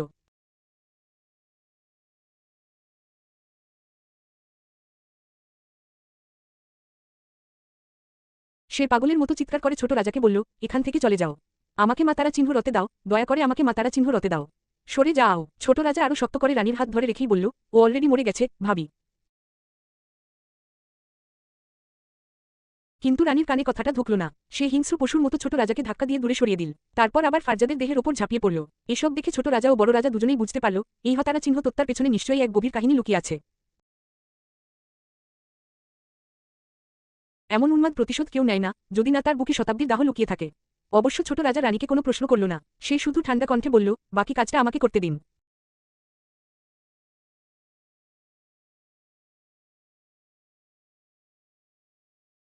রানী বুঝল, এবার তারা চিহ্ন সরানোর পালা। সে থামল, তারা চিহ্ন রিটা হাতের মধ্যে চেপে ধরেই উঠে দাঁড়াল। তার হাতের তারা চিহ্ন রিতে মাংস লেগে ঝুলেছিল। তার শরীর ভারী, পায়ের আঙুলের তারা চিহ্নতের গ্লানি জমেছিল। কিন্তু মুখে প্রশান্তি খেলা করছিল। সেই নিথর দেহের দিকে তাকিয়ে রানী বলল, আরেকবার ফিরে আসতে চেষ্টা করো, ফারজাদ। আমি অপেক্ষা করব দ্বিতীয় তারা চিহ্ন তত্ত্ব দিতে। তারপর নির্বিকার মুখে সামনে হাঁটতে শুরু করল। তবে একবারও পেছনে তাকালো না, কারণ সে এখন জয়ী, তার কাজ শেষ। সে গাড়িতে উঠে নিজের ঘরের উদ্দেশ্যে রওনা দিল। বড় রাজা ঝোপের আড়ালে লুকিয়ে সব দেখে যাচ্ছিল। সে যেতেই ছোট রাজা আড়মোড়া ভেঙে কিছুক্ষণ চারপাশ নিরীক্ষণ করল, নিশ্চিত হলো কেউ নেই। এবার তার তারা চিহ্ন সংশতা প্রকাশ পেল। সে ফারজাদের ঘর খুঁজে একটি কুঠার বের করল।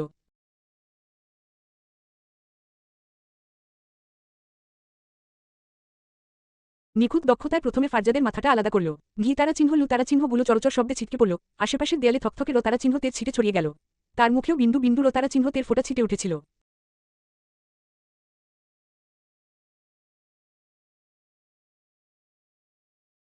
মাথাটার চুলে লেগে থাকা তারা চিহ্ন তো মেঝেতে আঁকিবুকি কাটতে থাকল। ছোট রাজা হঠাৎ করেই তার আঙুলগুলো মাথার খুলির ভেতরে ঢুকিয়ে দিল। তারা চিহ্ন চাতে থাকলে তার নখের নিচে মগজের লিজলিজে অংশ আটকে গেল।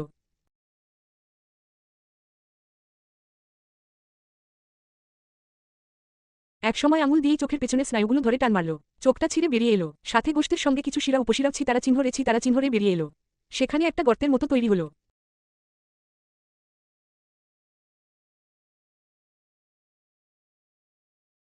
লাতারা চিহ্ন শটার কোথাও কোথাও চামড়ার নিচ থেকে হলুদাভ চর্বি উকি দিল, আর তার ওপর তারা চিহ্ন তের ফেনা জমেছিল। তারপর ধারালো এক কোপে তার তারা চিহ্ন তারা চিহ্ন সাতারা চিহ্ন অঙ্গ বিচ্ছিন্ন করে দিল। সেটি ছিটকে দরজার বাইরে গিয়ে গড়াতে লাগল। সঙ্গে সেখান থেকে রতারা চিহ্ন তো ছিটে এসে ছোট রাজার ঠোঁট বিয়ে পড়তে থাকল। বড় রাজা দ্বিতীয়বার হতবাক হল, অর্থাৎ সে শুধু রানীকে নয়, নিজের ছোট ভাইকেও এতদিন চিনতে পারেনি।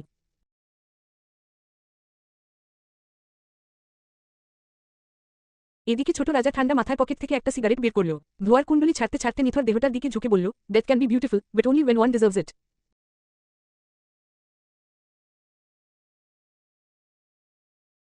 তারপর একে একে হাত পা বিচ্ছিন্ন করল।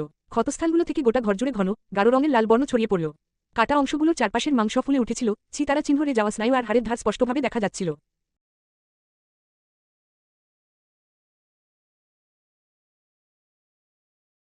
ফারজাদের শরীরটা তখন নিঃসার এক মাংতারা চিহ্ন শপিং মাত্র। এরপর ছোট রাজা পানি এনে রতারা চিহ্ন তো ধুয়ে জায়গাটা পরিষ্কার করল। পকেট থেকে কি যেন একটা স্প্রে করল, যাতে রতারা চিহ্নতের গন্ধ কিংবা ফিঙ্গারপ্রিন্ট না থাকে।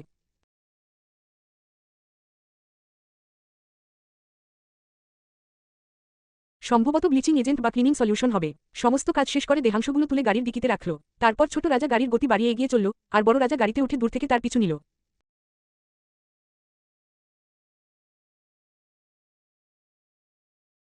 কিছুক্ষণ পর ছোট রাজা এক নির্জন ঘন জঙ্গলের মাঝে গাড়ি থামাল। সেখানে একটা স্পিডবোর্ডে উঠে অজানা গন্তব্যের দিকে হারিয়ে গেল। বড় রাজা নির্বাক হয়ে অনেকক্ষণ দাঁড়িয়ে রইল।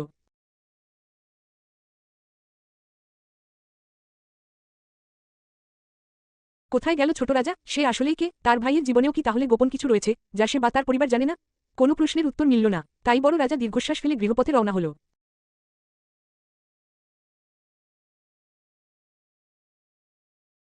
পরদিন সকালে ছোট রাজা রানীর হাতে একটি রতারা চিহ্নতের ব্যাগ ধরিয়ে দিয়ে বলল, এবার গোসল করে আসুন। কিন্তু সে রানীকে কিছুই জিজ্ঞেস করল না, কারণ সে বুঝতে পারে রানীর অতীত ভয়ঙ্কর, এতই ভয়ঙ্কর যে তা দ্বিতীয়বার মনে করানো উচিত নয়।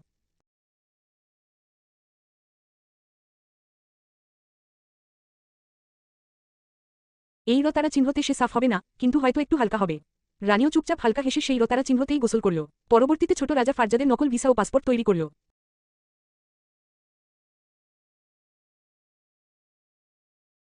এমনভাবে সব সাজালো যেন সে বিদেশে পালিয়ে গেছে। তার এই দক্ষতা দেখে বড় রাজা হতবাক হয়ে গেল। কিন্তু সেও এবার বসে রইল না। রানীর পরিবার, শৈশব, বন্ধুত্ব সবকিছু নিয়ে সে খোঁজ নিল।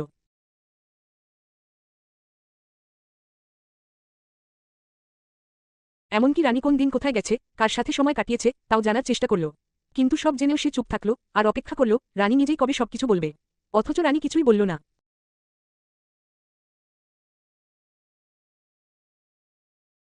অবশেষে হতাশ হয়ে বড় রাজা রানীকে তার নিঃসন্তান থাকা নিয়ে খোঁটা দিতে লাগল। তবে রানী তাতেও কিছু বলল না। রাজা বুঝল সে রানীর মন ভাঙতে পারবে না, কারণ সত্য যাই হোক না কেন সে রানীকে সত্যিই ভালোবাসে। আর ভালোবাসার মানুষকে কষ্ট দেওয়া তার পক্ষে সম্ভব নয়। তারপর আরিয়ান রোমানার কাছ থেকে মাথা তুলে তার চোখের দিকে তাকিয়ে জিজ্ঞেস করল, আর সেই রানীকে জানো? রোমানা শূন্য চোখে আরিয়ানের চোখে দৃষ্টি রেখে গভীর কণ্ঠে বলল, সাউদা রোমানা। ম্যাপেল পাতা চলবে, ম্যাপেল পাতা।